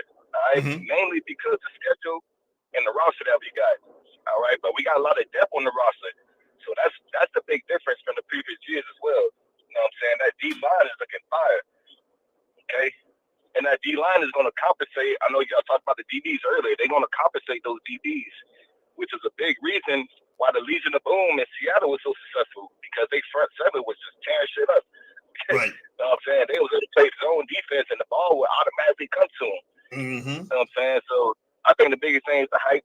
I mean, just the depth on that front seven that we got. All right. And remember, Francis Mountnoga, he secretly had 8 sacks last year. Right. I don't know if anybody noticed that.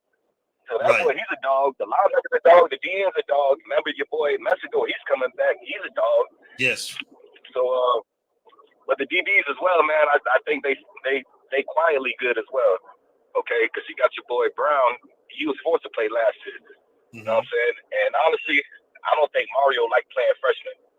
All right, just to go to the, I know Larry Frank. He alluded to this earlier. media is like, man, why does Mario keep getting these transfers, man? He's gonna run out our guys. But honestly, I think he's doing it so he doesn't have to play the freshmen. So he's bringing in these dogs. So by the time they leave, guys like Justin Scott or what's the other D lineman we got? Marquise Lightfoot. Marquise Lightfoot, and we got another fire D tackle as well. Yeah, you talking about Armando Blunt? Yeah, Armando Blunt. You know what I'm saying? So I think he got those transfers, so those guys ain't forced to play. You know what I'm saying? So by the time these guys leave, Justin Scott, Armando Blunt, Marquise Lightfoot, they're gonna be ready to go. Same thing with the receivers. Like back in the day, what say like 2020, 2019, JoJo Trader and Not Carr, they'd probably be starters right now. Mm-hmm. But that receiver is so damn nice right now. You know what I'm saying? So I'm drinking the Kool-Aid, man. I'm a Mario. He in his third year. This is usually third year. That's when you got your team that you want. I think 98% of all the players are pretty much we got. You only got like 2% of man team right now. You know what I'm saying? So there's no excuses this year. So I'm drinking the Kool-Aid. I'm gonna say 11-1. 11-1. What's up with any type of ACC championship or anything? And you just with 11-1. Oh, yeah, for sure. ACC championship. ACC championship. Yes, sir. We in That's there. what's up. That's what's up. You know what I'm saying? Level 1. The one might be lost. It might be if it's a loss to Florida, calm down, okay? Because we blowing everybody else out. Florida, the first game, we might like y'all said, we underestimated Florida. We can't sleep on them boys. They got talent either way. That's SEC talent. You know what I'm saying? So we can't sleep on them. Concrete and his Florida talent. They got the same athletes we got. We got to remember that too, Concrete. Yes, sir. Yes, sir. That's straight Florida talent. So shit, we can't sleep on them boys. They might punch us in the face and we like, damn, what the hell going on? Right. You know what I'm saying? So I'm 11-1. I'm drinking the Kool-Aid. We in there. You know what I'm saying? Larry Frank, you gonna be happy, baby. You gonna get Mario new contract. Hey, if he does what he's supposed to do, I'll cash out $4 on it. I'm good with it. Stupid. Yeah, I already know, man. Hey, Larry, don't let people keep fucking with you, man. Shit, I know what time you're on, bro. I already know what time you're on, dog. That's what's up, bro. Yeah. Yeah, man. Hey, good shit though, man. I'll be watching the rest of the show. Hey, Concrete, man, I appreciate you, man. Hey, when I come home, actually, I'm coming down there next month. I'm gonna get up with you when I touch down. For sure. Look here. I'm gonna put my number. Email me your number, Concrete. I'm gonna put the email on the screen and holler at me because I'm coming through in September on the 19th. I'm coming down to get my parents to bring them back up here for a week, and I'm coming through Tampa. So we got to get together and do lunch or something. When I come through, I'm gonna put the email up and shoot me your number so I can holler at you. I got you, bro. All right, bro. You be safe, man. We love you now. You already know. Yes, sir. Man. I love y'all too, man. Much love. All right, brother. Later. That's 1K, man. It's you talk, baby. Concrete, he had a podcast too. He still do, man, but he don't do it as much as he used to. I watched him a lot too, man. Y'all check 1K out, man. Concrete down there out of Tampa, Florida. Shout out to my homeboy, man. Love his show, man. Concrete, I'm about to put that email up there, man. Shoot me your number whenever you get a chance, bro. It's a great call. Great call. Do we have any more callers tonight? We've been going for an hour and 28 minutes. It's a great show, man. If anybody else want to call up and voice their opinions, man, the telephone number is on the screen, 404-981-3997. You guys can call up and holler at us, man, and tell us what you think. You know, one more week, Larry Frank. One more week. Thank you, South Coast, man. We love you, brother. You already know, man. Thank you, sir. Thank you. Appreciate you, man. Thank you so much, man. We appreciate everybody.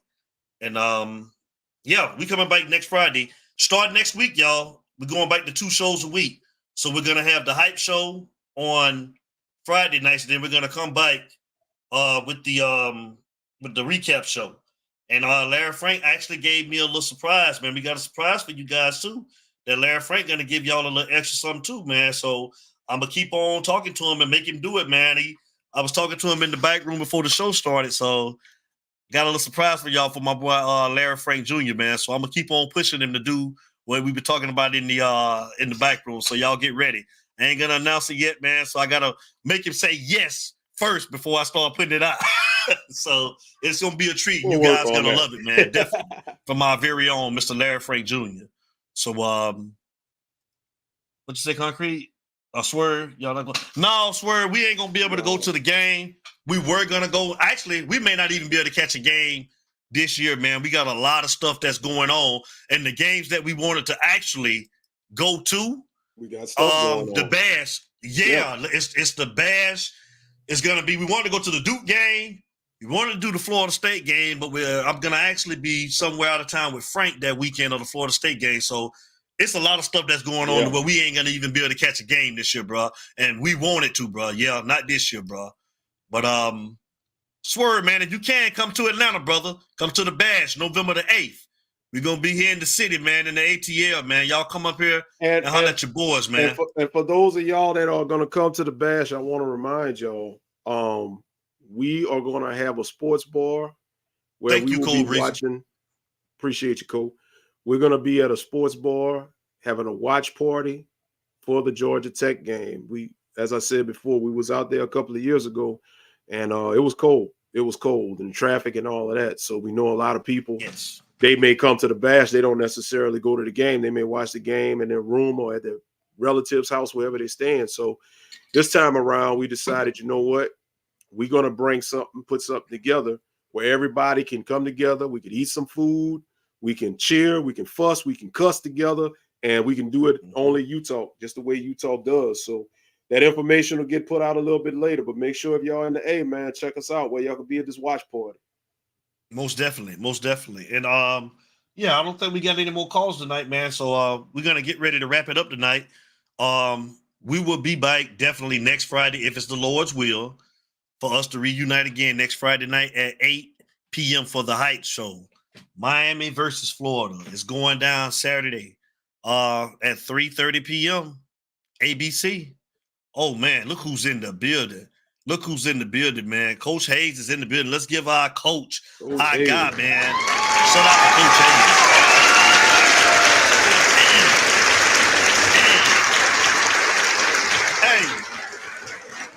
Hey, Coach Hayes, I told Larry Frank too, man. I was watching your show last night too. I heard you be on that Madden and that college football. I heard you be playing. So yeah, I got that. I done upgraded, Coach. I just got.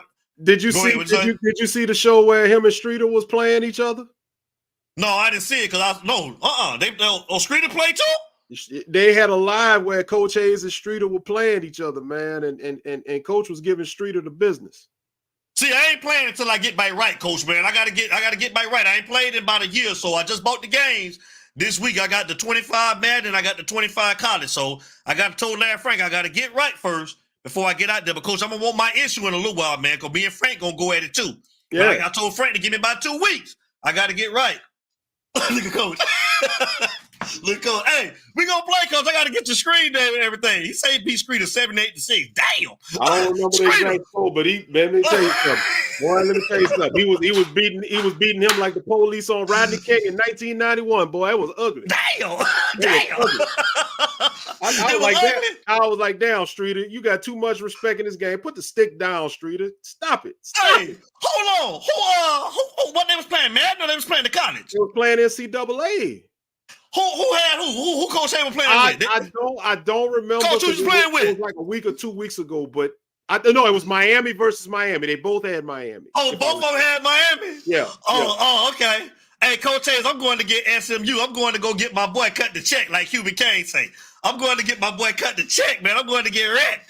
I'm going to play with SMU. But what's crazy, Larry Frank, I ain't been playing number man. I ain't even played the 25 yet. So I'm going to try to get on that probably, man, sometime maybe on Sunday. It'll be an adjustment because, matter of fact, when I get off of here, I think I'm going to eat something and I think I'm going to go jump on my 25. Oh, okay. Gotcha. Yeah, Chris said they both had Miami. Man, I wish I could have seen. Man, Coach B Street is 70 what? What did he say, 78-6?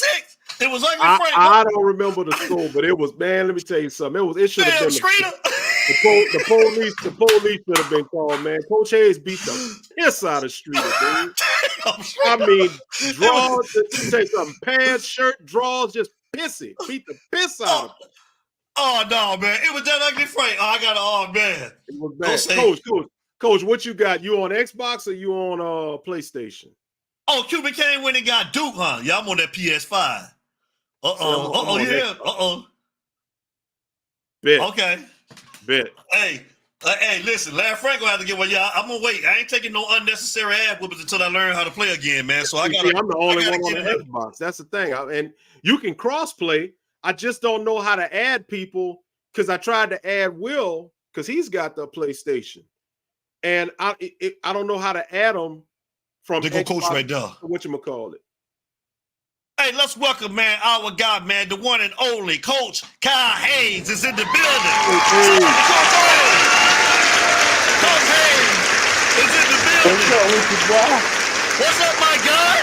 What's happening? Hey, boy, I definitely need y'all boys on the YouTube Takeover 2024. It's the fourth edition of the 8-hour show, dog. Y'all boys got to come in and represent, dog. Check it out, Coach. Check it out. You talk, baby. Check it out, Coach. Check it out, Coach. If we only got one request, Coach, we got just one request. If we come on, man, one request. That's the only way. If we can get our own segment by ourselves, Coach. You know, Coach.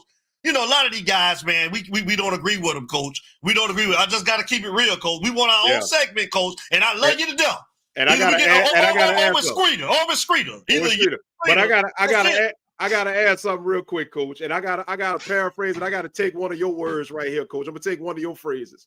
Because when we get on and we start talking, then people get hot. They get hot. I'm hot. I'm getting hot. Coach, that's the only request we got. Either we on there with you and Screeder, or Coach, we can't come on, Coach. We can't be on with nobody else, Coach. I love you to death. I love you. They don't like us, Coach. They don't let's like do us. this. All right, well, let's do this. Let me find out what slots. I just put it out right now. I sent it to everybody, dog. And I was just about to email you. And I put on YouTube. So we just did our draft tonight. Y'all boy missed the draft, boy. Y'all boy missed the fantasy draft. What for the college? You still doing the college? Yeah, boy. Hey, we up to $100 pot, dog, paying out $900. Oh, damn. Y'all done went up to 100? Man, hey, I'm trying to get $1,000 game next year to pay out 10 stacks. Let's get it. Bro. Hey, boy. God damn, boy. Well, your pot's something serious, dude.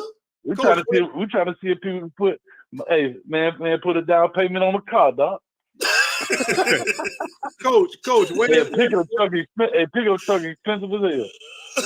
Coach, when is the takeover? When is it scheduled? Yeah. That's the thing. Next Wednesday, man. It's next Wednesday. Man, I'm so late, man. I had so much going on. I know it's next Wednesday. I don't know what y'all schedule like, but it's from 4 to 12. So we got all different time in there between 4 and midnight. What's gonna be best for you, Frank? It'll probably be later for me. You know, it's later for me because I work. Yeah. So it'll be. It'll be. Well, if you want the latest slot, no, we can go 10:30 to 11:30. No, Coach. I got to get up early in the morning and go to work. I'm old. What you got before that? What you got before that, Coach? What you got like around 9? I got to get my play. That's a hot spot right there. Let me look at these responses right quick. I already had a few people respond, so I got an 8:30, 9:30 field, 6:30, 7:30, so 9:30, 10:30 open. You want to do 9:30? We probably won't be able to stay at 9:30, but maybe 9:30 to 10 or something like that. Is that cool? Man, I just got it, dog. Listen, man, I just changed the format. I put it to you like this, dog. Whenever y'all can pop in. If you can, hey, man, I'm just here.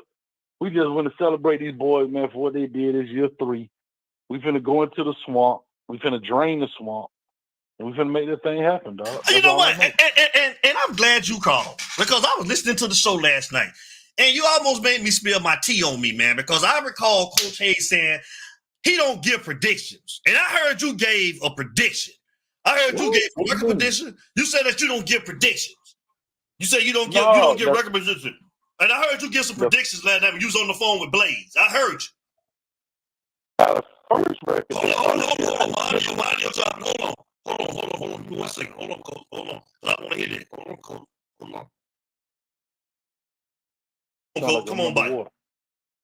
Okay, I'm good. I'm back. Okay. Like them boys saying Lakeland, I'm bike. Bike. Florida boy, right. That's right. That's Central Florida. That's where we from. Yeah. Yeah. So, no, I was saying that first year, I didn't give a record prediction because I said, hey, let them build it. But the second year, I went 7-5. And then this year, I was at 10-2. And then when they got Demi Martinez, I said, hey, what's the purpose of getting a running back like that and not add a game? Let's get that. That's an extra win right there. I'm at 11-1. So you think Damian Martinez that special man for another win, coach? I'm asking. Here's why I say if I could see them going 10-2 with what they had, and this dude adds more depth to the running back room, so in case there is some type of injury, you got another body there. So and then we knew Mark Fletcher was already kind of dinged up, not really sure what he's gonna, be going forward. They say he's gonna be clear, but that still don't mean you're 100%, right? Right. So now, I mean, you ain't bring like a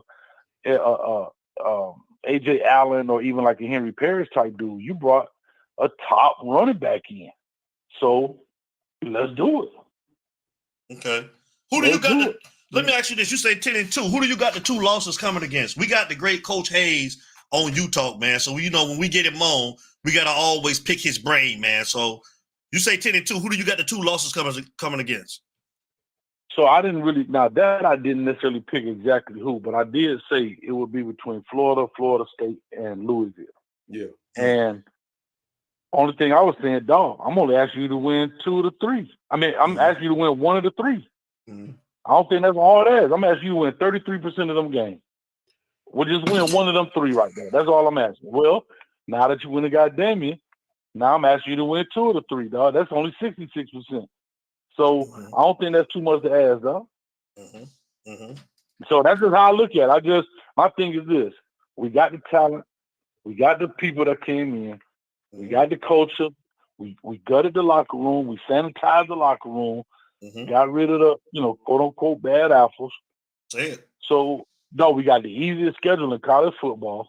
Preach. So my thing is, like my dog V12 say, it's like a game of spades. You can only bet 8 or 10. You can't bet 9, dog. So you can't bet 9. And I can't see us going with all this talent. You're gonna tell me we're gonna win 1 more game than we won last year with a quote unquote quarterback that everybody hates? Preach. Nah. And my thing is, even if we took a knee, we would have had 8 wins last year. So most of the people are gonna say, well, we only gonna have 8, the same amount of wins. Why spend all that money? I would rather stay with the Curry or go with Emory and do the same thing we did last year. My thing is, why spend $1 million on the quarterback? I don't know how much they paid for the running back. I don't know how much they paid for all these Sam Brown. I don't know how much they paid for Mish Powell. I don't know how much they paid for Tyler Barron. I don't know how much they paid for Simeon Barrow. I don't know how much but they paid some money. And if we're going to add all these people and win the same amount of game we won last year, that was my whole point. That was my whole point. Yes. Well, coach. That right there. That was my whole point. Is mismanagement. That is mismanagement of funds, dog. That was my whole point. That's well, that's coach, where my 2 come from. Coach, I gotta push. I gotta push back, coach, because I'm one of the ones that feel 8 wins is the floor, and I think it'll be 9 wins. I'm one of the ones, and I'm not looking at the money they didn't put out. I'm looking at the man that controls the money. That's what got me worried, because those X's and O's are still questionable in my book, coach. So I tell you this, Frank, that's fair. I ain't mad at you. But what I am going to say is, when do we as a fan draw the line in the sand? Because guess who's paying that money back? Me and you at the concession stand, at the ticket booth, at the parking lot, right? In the apparel section. So we got to hold them accountable. Now, only thing I'm going to say to you is if he win 8 games with this team right here, and Mike Elko won 9 games with a Duke team, we see other teams that win with less talent, then he ain't the man. He ain't the coach. And guess what?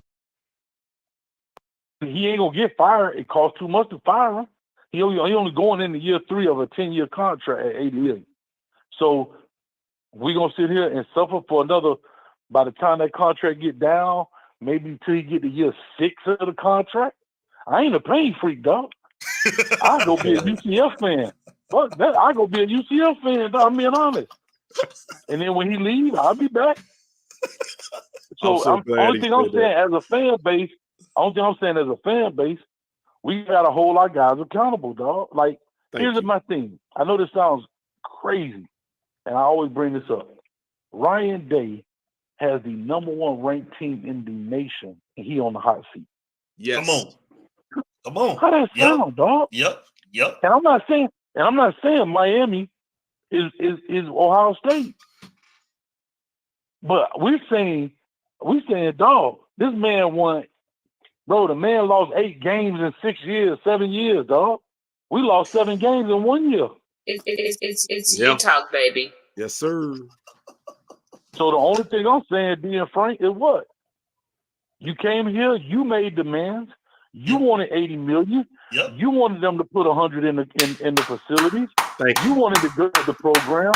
You wanted to do those things. So guess what I want in return? Some wins. Ain't no different than the presidential election. You stand up there at the podium and you make all these promises, and guess what? And if you don't come through, we're going to hold you accountable. That's what we feel. That's it. Because here's my next point. Name one coach, name any predecessor he had that has what he has. None. Bro, we've been saying that, Coach. Been saying that. Bro, Coach, we ain't no fans, bro, Coach. Mark Rick gave $1 million of his own dollars for an indoor facility. Mm-hmm. It's you talk, baby. Keep talking. Yep. Keep talking. Keep talking. So my thing is, when do we hold a candidate accountable? That's all I'm saying. When do we hold a candidate accountable for his actions? You wanted $80 million?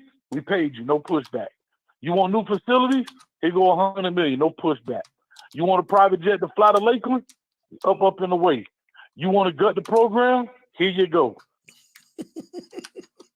I'm just saying, everything you wanted, he got. Everything he asked for, he got. And all we asking for is 10 wins. I ain't asking for a natty right now. I'm asking for 10 wins. And to me, I go look at a first-year dude like a Brom over there at Louisville. He put work on, right? Frank said that. Hell, how about this? I got a better one. You talk about being bad. Shit, the coach at Northwestern, what he did last year? Ooh. Huh? Ooh. The coach at Northwestern. Yeah, no. We said Yeah. What he did last year? They had a scandal, bro. Them boys went from 3-9 to 1-11, and guess what? New dude took over, David Braun, 8-5, first year. And they had a car wash scandal where they out there spanking each other after practice in the shower. I'm just saying, you gonna tell me we ain't got more talent than Northwestern against a sorry schedule like this? Coach, real quick. No, think about it. The three thorns in our side is who? North Carolina, Clemson, North Carolina State, and we don't play none of them. Don't play them this year. We don't play none of them. Coach, I'm talking about regular season now. I ain't talking about no bowl game. I'm talking about regular season. So tell me why my expectation is too high. And these fans tell me, I got PTSD. You ain't played no down. You got PTSD from cheering? Hey. It's you talk, baby. Hey. Let me say something right quick. Be careful, Coach, because they're going to call you a fake fan, Coach, because you saying some of the same stuff Coach, that they say about us. We fake fans. Everything you said, we say over here. It just feels good to have my brother over here with us. The great Coach Hayes is on You Talk tonight. Go ahead, Frank. I'm sorry. I ain't want to interrupt. Go ahead. You good. And one other thing, Coach, to your point, and this is something I don't think a lot of people are talking about. I highlighted this earlier. On the dawn of a new football season that begins tomorrow, you got 29 new head coaches in FCS football. FBS, I'm sorry, Division 1A. And I said earlier, pay attention to some of these guys, and let's see what some of these first-year coaches do. And then get back to me at the end of the season with Mario in his third year. That's something that I said, Coach. So pay attention to that, Coach. Listen, I'm with you, dog. I even talk about Leopold over in Kansas, right? Leopold coming there, they the worst team ever. People talking about Colorado was the worst. Man, hell no. Kansas was terrible. Bro, Kansas up here, Kansas ain't won more than 5 games. Last time they won more than 5 games was they won 8 games in 2008. was the last time they won. They had a winning record. Was 2000 a winning record? Bro, 5-7, 3-9, 2-10, 1-11, 3-9, 3-9, 0-12, 2-10, 1-11, 3-9, 3-9, 0-9. Then this dude come in, Lance Leopold come in, win 2 games, 2-10. His second year, 6-7. His third year, 9-4. And you gonna tell me Kansas in their third year in the Big 12, could win 9 football games, and we can't win 10 with a sorry schedule? Man, come on, dog. Come on, dog. What that boy Boosie say? Come on, dog. Come on, man. Come on, man. You're hearing it from Coach Hayes, y'all. The great Coach Kyle Hayes. You're hearing it from him. You're hearing it from Coach Hayes. He's on Utah. He spent the same shit that we've been saying. The same shit. You hearing it from Coach Hayes. Yeah. But we're fake, friends. I ain't gonna stand we're fake for fans. I ain't gonna stand for it, and I ain't gonna sit down for it either. My thing is this: the man getting $80 million, he got what he wanted, he got the players. Guess what? They cut the checks to get these transition dudes in here. Come on, the transfer cats. To do what? To win 8 games? We did that with Tyler Van Dyke. And Manny Diaz. Come on, bro. You got everything you need. Everything that you asked for.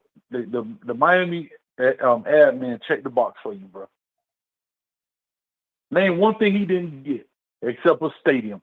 And at the end of the day, that stadium, dog, we can play 100 yards in the mall parking lot. You don't need no stadium. Thanks. It's only good for 6 games anyway. So where the other city's gonna come from? No more away games. What difference do it make?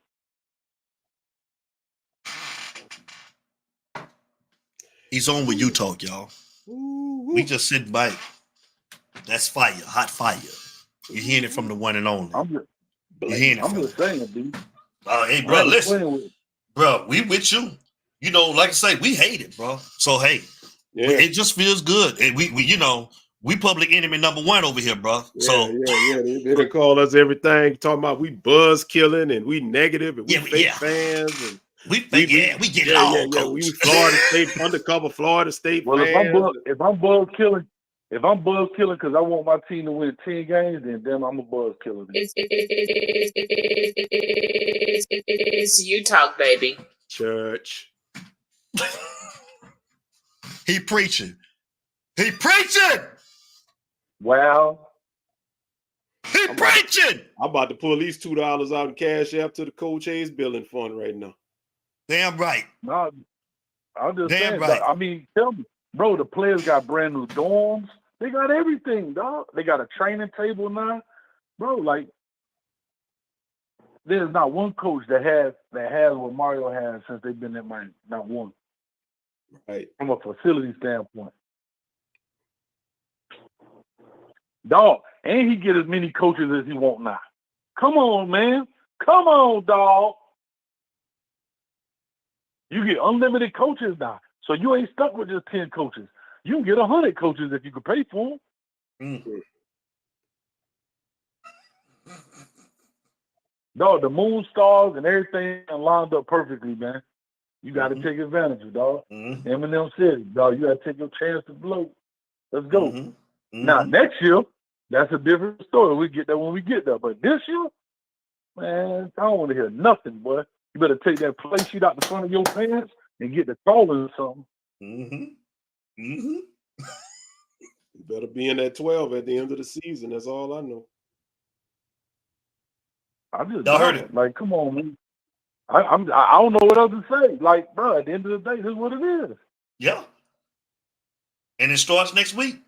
Next Saturday. It starts next Saturday. We ain't gotta wait no longer. We ain't gotta wait no more, y'all. Next Saturday at 3:30, ABC. Yeah. And I'll tell you just like this. I know it's gonna sound crazy. I'm not gonna like it. But if he was to happen to, slip and fall next week, I ain't mad. But you can't slip and fall no more. That's all I'm saying. Ain't gonna slip and fall no more. That's all I'm gonna tell you. It's you talk, baby. That's all I'm saying. Hey, dog, I don't want to. Hey, bruh. And the only reason I ain't gonna put 12 on you because it's hard to go undefeated, dog. I ain't gonna tell you that's just hard. Yo. Yeah. I don't care if you got to take a dude behind the bleachers and beat the bottom of his feet. You better get him right. That's your job. You got second-year coordinators, coaches coming back, all that other good stuff, and we up here tiptoeing about 8 wins. 8 wins, Coach. That don't even make sense, dog. 8 wins, Coach. That's what they say, Coach. Yeah. 8 wins. They'll do anything to stretch it, boy, to try to get more time, give him more time. Oh, he's just only his 3rd year. Let Mario cook. Let him cook. Let him cook. King Kyle. Yeah, cooking. My thing is, I don't want him to cook so long you burn the food. Get it off the grill so we can eat. Serve it, huh, Coach? Serve it to us, huh, Coach? Yeah, extra crispy. Come on, dog. Like, dog, you want to got all these 1-year players. Let's go get it. If you want to go get a one, I get it. It is what it is. Let's dance. Nobody will deal with this, man. Look here, bro. Ain't nobody paying these astronomical price, $80 for parking, dog. Come on, man. My car can't watch the game. The damn car, the ticket costs as much for my car as it costs for me. Yeah. Thanks.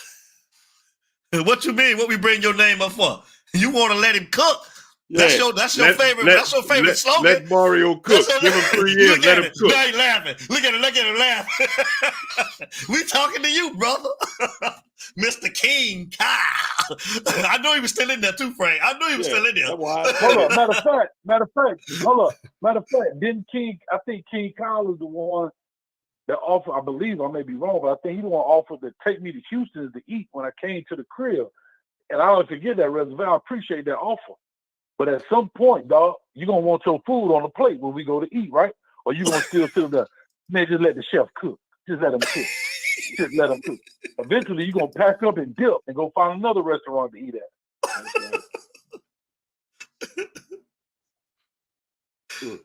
If you just joined in Utah, we got the great Coach Hayes. Coach Hayes is on with Utah. Set the record straight. Set the record straight. And I need you to set the record straight again, too, on something, Coach, because I seen you in the chat before you came on. You say, they told me you beat Streeter. You say you beat Streeter 7-8-6. You beat my brother like that, bro. Why you beat my dog like that, bro? Man, listen, I gave that boy the blues, dog. That boy was playing B.B. King in the background. Why you beat Streeter like that, man? That's a shame. Man, I gave that boy the blues, dog. But both of y'all playing with Miami?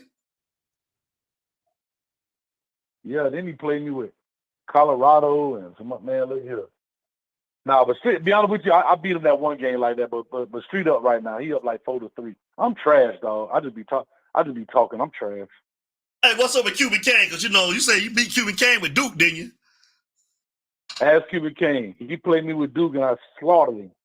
See, he ain't in here now. He done got the hell on now. Look at it. He done got. And he's supposed to come to the. See, you talk about let him cook. Let me cook. Guess what? I'm supposed to see Cuban Kane in the kitchen, and he's still in here. There you go. Tell Coach to talk about that Duke game. He talking about it. I'm talking about the Duke game. I don't know what he's talking about. What Duke game? You played me with Duke, and I whooped you. What are you talking about? What you got to say, Cuban Kane? Nothing. He don't want to come to that kitchen. I bet he don't come to that kitchen. I ain't playing until I get right, man. Oh, he said the score was 56 to what? 56 to 14. Still 56-14. He right. And I whooped him. He right. You dogged him out. You stomped him out, Coach? Curb stomped me. Put his mouth on that curb, open up, and right in the back of the head. Get out of here, man. Look here, man. Look, Coach. Hey, we gonna get with you because you say next Wednesday. So the last show you say like around 9:30. Me and Frank, we pick a time. I just got time slots, dog. But it's just free for all, man. Y'all boys come in, y'all ready, hit me up. Okay. We'll make it happen, man. No, we just happy. You know how it is, dog. I ain't even gonna be all structured, man. That'd be my problem. 8:30 to 9:30. Talk about wide receiver, man. We're gonna talk just like we talking now, man. Anybody can get it. Oh hell yeah, we're gonna come in and let everybody do what they do. You know, like I said, me and Frank gotta be Dolo. Like I said, we the most hated on this thing, man. So we gonna shout out to Zoe too, man. Shout out to my boy Zoe, man. Zoe doing that trucking. I seen him the other day, man. Zoe be driving that big truck like us. Yeah, man. Zoe be rolling, man. Shout out to Zoe, man. What's going on, Zoe? Stay safe on that road. Yeah, coach, we gonna come in, man. We gonna come in next week. So if you need me to do anything I'm gonna else, hit you up anyway, man. I'm gonna hit you up anyway. I seen that boy Zoe doing donuts in the 18 with him. Zoe, what up? Hey, Frank. He's talking about, Coach, watch this. BJ in the belt, trucking. Trucking with BJ in the belt. Cuban Kane want to call in. Go ahead, Cuban Kane. So we're going to let you rebut what Coach say real quick. If you call in right now, because we finna get ready to shut it down. So go ahead and call in so Coach can hear what you got to say. So I got to hang up, right? Yeah, we ain't got that high-tech shit you got over there, Coach. No, you good. Hey, you good. Listen, everything he say finna be a lie, right? Everything he say finna be a lie. It out. Listen, and guess what? And if I'm like the other dude, dog, if he can lie and stand up in your face and lie, then I'm gonna stand up in the face and lie. But guess what? I ain't gonna lie about it. Guess what? Cuban Kane won't come to that. Ask Cuban Kane will he come to the kitchen. He's scared to come to that kitchen. Cuban, it's on you, man. We waiting on you. Coach, hey, holla at me, man, whenever you get a minute, man. Holla at me. Yeah, man. We'll talk, man. Matter of fact, I got to drive to Miami tomorrow, dog. So, yeah, I'll hit you up, man. I'll hit you up throughout the day. All right, cool. Okay. For sure, man. All right, thank you, Coach. Hey, that's a great Coach Kyle. Hey, let's go to Utah. Love you too, Coach. Hey, you already know. They go Cuban. That was fair. Cuban Kane? Yes. Yes, sir. You heard, I know Coach Hayes is listening. So Coach Hayes say anything that you about to tell us is a damn lie. But we gonna still let you talk though, because we know you like to lie. So I have proof that I beat him 56-14 at Hard Rock Stadium with Manny D and them boys. Manny D and them boys is just rolling on his sorry ass. Where the proof at? We need the proof, Cuban Kane. Where the proof? I got pictures. Hold on. You want the proof? We want the proof, man. We want the proof, Cuban Kane. Profile picture for a sec. Let me find this profile picture because that's sorry, dude. He beat me the first time because I was playing around. He beat me 10-9. But the second time, I did onside kicks off for 2-pointers and everything. So, Coach Hayes be lying. Hey, look what Coach Hayes just said. Look what Coach Hayes just said. Photoshop. Photoshop. Yeah. 56-14. That dude is a joke. You know what I'm saying? So, like I said, any day, anytime, he'll get his ass whipped. I beat the number one player in college football 25. Just a little secret. I'm pretty good at the game.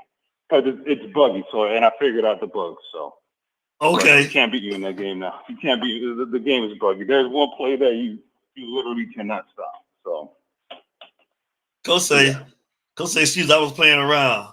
You heard her say I beat it. He invited me to the game. I didn't invite him to the game. I was just on a Saturday night. Coach invited me to a game, and I beat his ass 56-14. Let me find this damn boy. Hey, give us your take on the season, man, before we get out here, man. All right. Okay. All right.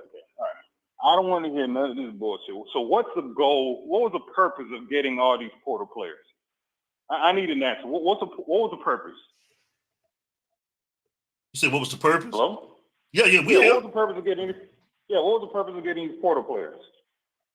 It's supposed to be an upgrade in talent, from what we've been told. Improvement on last season. I mean, what's the purpose of what's the purpose of why everybody does this? Want to compete for a conference championship, make the playoffs, compete for a natty? I would think that those are the purposes. Exactly. So if that's the purpose, that's the expectation, right? Now, Everybody's gonna celebrate. You know, I'm Cuba Damas. You know, I changed my name. I'm Cuba Damas. Everybody's gonna, you know, we are gonna have a good season. We're gonna win about 9 to 11 games, right? But I worry about the future. The future is gonna worry me. We don't have that Texas money to keep getting these portal players, right? Mm-hmm. We don't have that we're not developing these players. This is not the old days where you can develop players because just this guy's not going to get playing time. He will. All these high recruited players, if they don't get playing time, they will leave. If you get another portal player to play over Justin Scott and all these other players, they will leave. So, you know, before it's like, oh, we got depth, you know, we're going to wait till this player develops. That ain't happening. You know what I'm saying? So that's why I didn't like the move that he did by getting all these portal players, but it is what it is. But with that being said, I don't think Florida has better talent. I don't think Florida has better anything than us. The only thing they have better than us is chemistry. And you have all these foreign players that never play with each other going into the swamp and playing a game at 3:00. You know, that's going to be tough. So I just can't. I'm not saying that Florida is better. I'm not saying they're better coach. I don't think Florida has better anything than us. It's just the chemistry we do not have. And that's going to be a very scary thing. You know, in a road environment, an SEC environment, SEC refs, I don't know, man. I just see that game as a negative. I'm going off what Mario's telling me. He's all in. He got an NFL quarterback, so on and so forth. So if you have an NFL quarterback, I need a minimum of a ACC championship or a playoff appearance. Pick one. But outside of that, it's a complete failure. I'm not trying to hear any excuses or whatever. Hold on one second. By the way, I don't deserve a damn shot clock. I was a day one Devin. Don't even try me like that. So when I call in the season, I don't get no mother loving shot clock. All right. No. Hold on. Let me say something. Hold on. Let me say something, Larry Frank. Yes, he does. Because you were day one, but remember, you left us. Remember, you left us. You called us groupies. You called us groupies. No. We wasn't. No, you didn't like the fight. No, we wasn't. Oh, no, we wasn't. No. Y'all were claiming that Mario had the greatest offensive line ever. Ain't nobody never say that. You lied. Listen, we never said that. It was the other person that was on here that said that. That said they had the Dallas Cowboys offensive line reincarnated. And he wanted us to fire coach after 1 year. He wanted us to fire. I wanted to fire Mirabal day one. I'm like, get his sorry ass out of here. Like, nah, he's the greatest thing to sliced bread. I'm like, after that Southern Miss game, I'm like, this does not smell right. You know what I'm saying? And y'all were just a bunch of groupies, man. And you know, so you know, the funny part is y'all get killed for killing Mario, and it's like, nah, these dudes were pro groupie ass Mario, man. Y'all don't really understand. Like, they loved Mario, but they saw the light. Even James, Italian Stanley saw the damn. Italian Stanley used to always kill me. Now Italian Stanley sounding like me. No. That ain't true. That ain't true. Don't do Italian like that. You can't be lying. I'm like, Coach, you be lying. Everything you say come out your mouth is a lie. I got video proof. Well, you send it up here. If you can find it, we'll play it. You send it up here. You find it, we'll play it. Yes. We could easily go to the recap show after the. Hold on. Now tell us what are we being accused of? What are we being accused of? Being groupies. Y'all were being groupies. But after that Southern Miss and that Texas A&M game, y'all were killing me. You know what I'm saying? Y'all were saying Mario's the greatest thing. I was a Manny fan, so on and so forth. You were a Manny fan. You were a Manny groupie. You were. No, I'm a Rhett. I was a fan like you. Rhett cut the check fan. That's you weren't. Because I got tape of you used to doggone call up here and rag on me about Rhett saying, well, I want my money back. The check bounced. You used to say that. Yes, you did. You wasn't with me on Rhett. No, that damn running play. I was like, Rhett, stop running through the middle. Everybody knows you're running it through the middle with, you know, blocking two people and stuff. So that's the only thing I was anti-Rhett. But outside of that, I love what Rhett did. He had the best offense since I don't know when. You know Well, what you I'm just saying? send that But clip no, up I here, don't. line on me and Larry Frank, because we ain't never said nothing I will about send the it to offensive you. line was the best thing since sliced bread. I will send. Hey, George I'm was hyping. what show was I that? will What? tell you. I'm gonna tell you exactly how that went down. We were raving about how good, I believe it was the Texas A&M game, and George Yep. was hyping up how good the offensive line was. And Cuban specifically called in and he said, "Oh, now you just reincarnated the Miami offensive line is the new reincarnation of the Dallas Cowboys. This is the greatest offensive." George said that, not us. George said this is the greatest line in the since we ever had, and then y'all were just riding with George. Yeah, George Carroll. Yes, Oh, this now is we the greatest ride with line it. ever. Right. This is the greatest line ever. This Cuban doesn't know shit about football. And I'm Send like, the what? clip. All right. Send the clip. Send the clip in. I'll send the clip. And Yes. then you know what happened after that? Middle Tennessee State happened. North Carolina happened. And y'all like, man, this is some bullshit. This is some bullshit. We got tricked by Mario. And I'm like, I told you that this is just some Send the foolishness. tape. Send the tape, dude. I got the tape. Hey, what's up, Eric Byron? What's up, brother? How you doing, Eric Byron? I got the tape. Yeah. Please send the tape. Yeah. We need to have a recap show of of that damn If you can send the clip, I will play it on YouTube. Because me and Larry Frank ain't never say nothing like that, bro. Send it. Okay. I remember vividly. Don't you worry about that. But okay. Back to these damn games. I don't know about you guys. It's just the funness to eat. Like, I don't know, this program has taken it out of me. I'm like, before I'll be excited, and I'm just like, whatever. If we win, great. If we lose, great. It's like, I don't know, man. This program doesn't have me excited like it used to. We need this program to win, but I'm just, like I said, I'm worried about the future. I don't think we win game one. We will win I say we lose 2 games, Florida and Florida State. That's about it. And I'm not even positive about Florida and at Louisville. That's what I think we're going to lose to. But outside of that, I think we win every. USF is going to be a tough game. Tech is going to be a very tough game. Duke is going to be a blowout. Mandy's not a good coach. That's too fast. He shouldn't have taken Duke. You know, Duke is a horrible job. Now y'all Manny now. Y'all Manny now. Deep down. And deep down inside, if Duke wins this game, you're going to be calling up there, man, they should have kept I told you. I told you, man. No, you can record it now. We're going to beat the shit out of Manny. He's a dumb coach. You know what I'm saying? He lucked out. I mean, you got to think about it. And this is one thing I hate, because when people say, "Oh, Mario took over a bad program," nah, man, these players almost ate a sorry ass coach job. Manning was 8 points away from going 10-2 his last season. Yes, that is ridiculous. You know what I'm saying?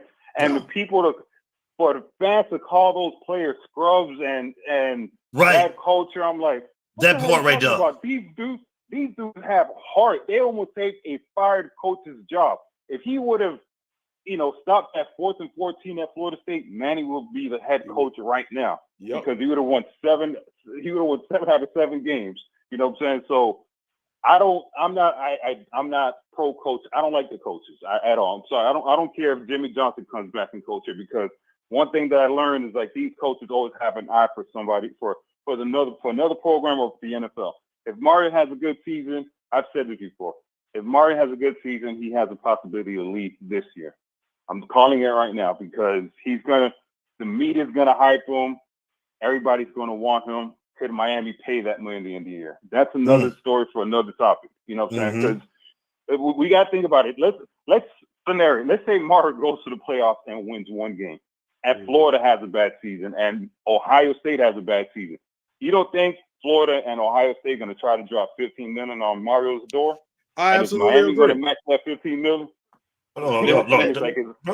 They're not going to match it, but I absolutely agree. If he has that type of season you're explaining, he will be, especially if he's, the best rated coach on paper that's available. I think that happens. As a matter of fact, I can absolutely see Mario going to a team in the SEC for that matter. Because at the end of the day, look, listen, not to cut you off, The story's not finished with LSU. If LSU underachieves, they can buy out Brian Kelly. That's an option, as well as Florida. So yeah, I agree. Michigan, LSU, Ohio State, and Florida are going to be jobs that might be open at the end of the year. Don't sleep on USC either. No, I don't think so. If Norvell and Mario have a good season, those two coaches might get paid $15 million at the end of the year. And I don't see Florida State or Miami coming up with $16 to $20 million to pay a damn coach. I just don't see it. You know what I'm saying? But let's hope that doesn't happen. You know what I'm saying? Let's hope he has a good season. He stays here and builds a damn. Just a little bit worried. That's why they call me Cuban Dominants. Not Cuban anymore. I'm Cuban Dominants. But hey, Larry Frank, man, let me talk to you right quick. What's up with them damn Steelers and that sorry ass quarterback, man? What's going on over there, Larry? Actually, what's up with his sorry ass Dolphins, Larry Frank? It's preseason. I don't talk Steelers football until week 1. And what's up with your quarterback? What's up with your quarterback crying about Brian Flores 4 years later? What's up with that? Tell that man he better be getting ready for the season. Tell that little punk to quit worrying about what happened. Yeah, exactly. Tell that little punk it's football season. And what's up? And while we at it, what's up with? Hold up. And while we at it, what's up with Jimmy Butler rocking pressing curls and shit, looking like Jermaine Stewart? Hey, y'all made the playoffs yet? You don't want to talk about that, do you? You don't want to talk about that? You want to talk about that? Okay. Just last thing. Fuck the Y'all won the championship?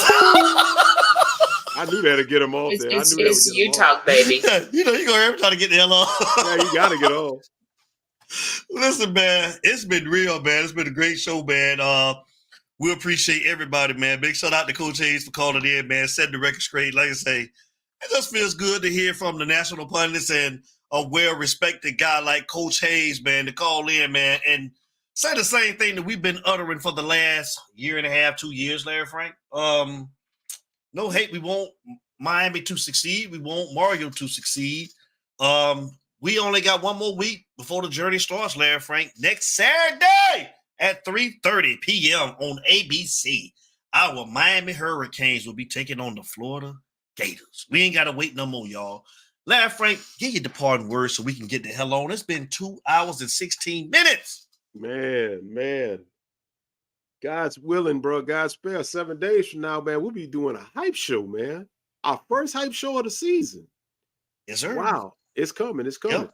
Yo, thank you. Thank you to everybody, man. Thank you to all the callers. Thank you to the chat. Shouts out to everybody. Special shout out to Coach Hayes, man, calling in there. And apparently we will be on at some point Wednesday night for the YouTube takeover. So they just said that, yes. Yeah. We're going to be on there. So get ready, because I'm pretty sure it's going to be some more negativity from some of the people that's going to but guess what? Us two right here, we don't give a damn. We don't care. We don't care. We're going to be over there. We're going to go rep for Coach Hayes, man. And like Larry Frank say, we're going to be over there, man. So we don't know what the time slot. When I talk to Coach tomorrow, it'll be somewhere between 9:30 when me and Larry Frank get off of work and everything. So Coach said we can come in on that slot. I'll have the answer tomorrow when I speak to him on his way to Miami, because he's going to give me a call. So we'll let the Utah family know y'all can come over there, man, and y'all can watch the show. I know y'all watch Coach Hayes just like we do, so you'll probably already be over there, so it's all good. Frank, you had anything else you wanted to say, brother, before we get out of here? The only thing I want to say, man, just enjoy the weekend. College football is back, and enjoy your time with your families. And if the good Lord says the same, if God wills it, we will be back next week. We'll be back on Wednesday night with the takeover, and we will be back next Friday with the hype show, and maybe something else. Yes. Like I said, I'm not going to reveal my guy, Mr. Larry Frank Jr. I ain't going to reveal the secret yet, because I'm going to push him. I'm trying to drop kick his ass off the curve, y'all. So listen, just keep your fingers crossed. So I'm going to have a little something for y'all for Larry Frank Jr. So we thank everybody for tuning in, joining the show, that support the Utah family, man, to support Cane Nation, man. We still Cane fans at the end of the day, whether you agree with us or not. We appreciate everybody. We love you guys, like Larry Frank said. The takeover on Coach Hayes. Come over there and check us out. Check Coach Hayes out on Wednesday night. Like I say, I post everything on the social media sites, everything Utah Sports Show, except the Melvin Bratton. over on Instagram, because you cannot just get over there on my page. I gotta let you in. So you won't be doing none of that crazy shit. Yeah. Because then it really gonna be some old school wrestling, because it's gonna be the Road Warrior, gonna be Hawk and Animal. You hold him, I'm gonna hold him up on my shoulders, and you come off the top rope. I'm gonna come across. Yeah. I'm gonna come across. That's right. I'm gonna get his So ass. stay off my page, Five. Stay off my page, man. So Wednesday night, we'll see you guys, if it's the Lord's will, next Friday night, the Hype Show. Again, you can get your tickets for the U-Talk Bash at Eventbrite, or you can go to U-Talk Sports Show. Let me put up the website, utalksportshow.com. If you want to get your tickets for the Bash, we have that up. You can go and reserve your hotel rooms. Go there. Everything will be posted up in the description section. So let's do it, man. 2 hours and 20 minutes, man. We love you guys. Everybody take care. Have a great weekend. Y'all know how we start every show, and y'all know how we end every show. It ain't no us without you, baby. And we out. We love you guys. Everybody stay safe. You already know what it is. It's U-Talk. It's U-Talk, baby.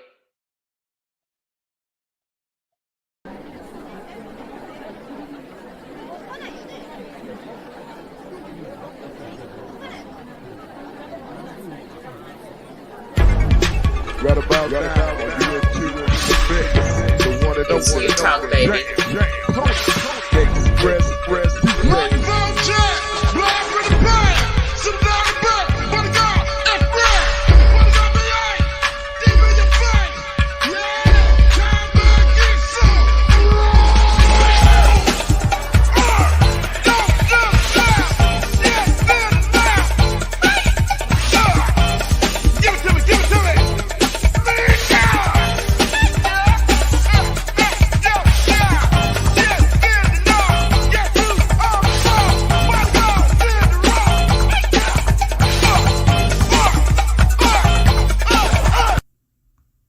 Deny it, I'm a straight rider. You don't wanna fuck with me.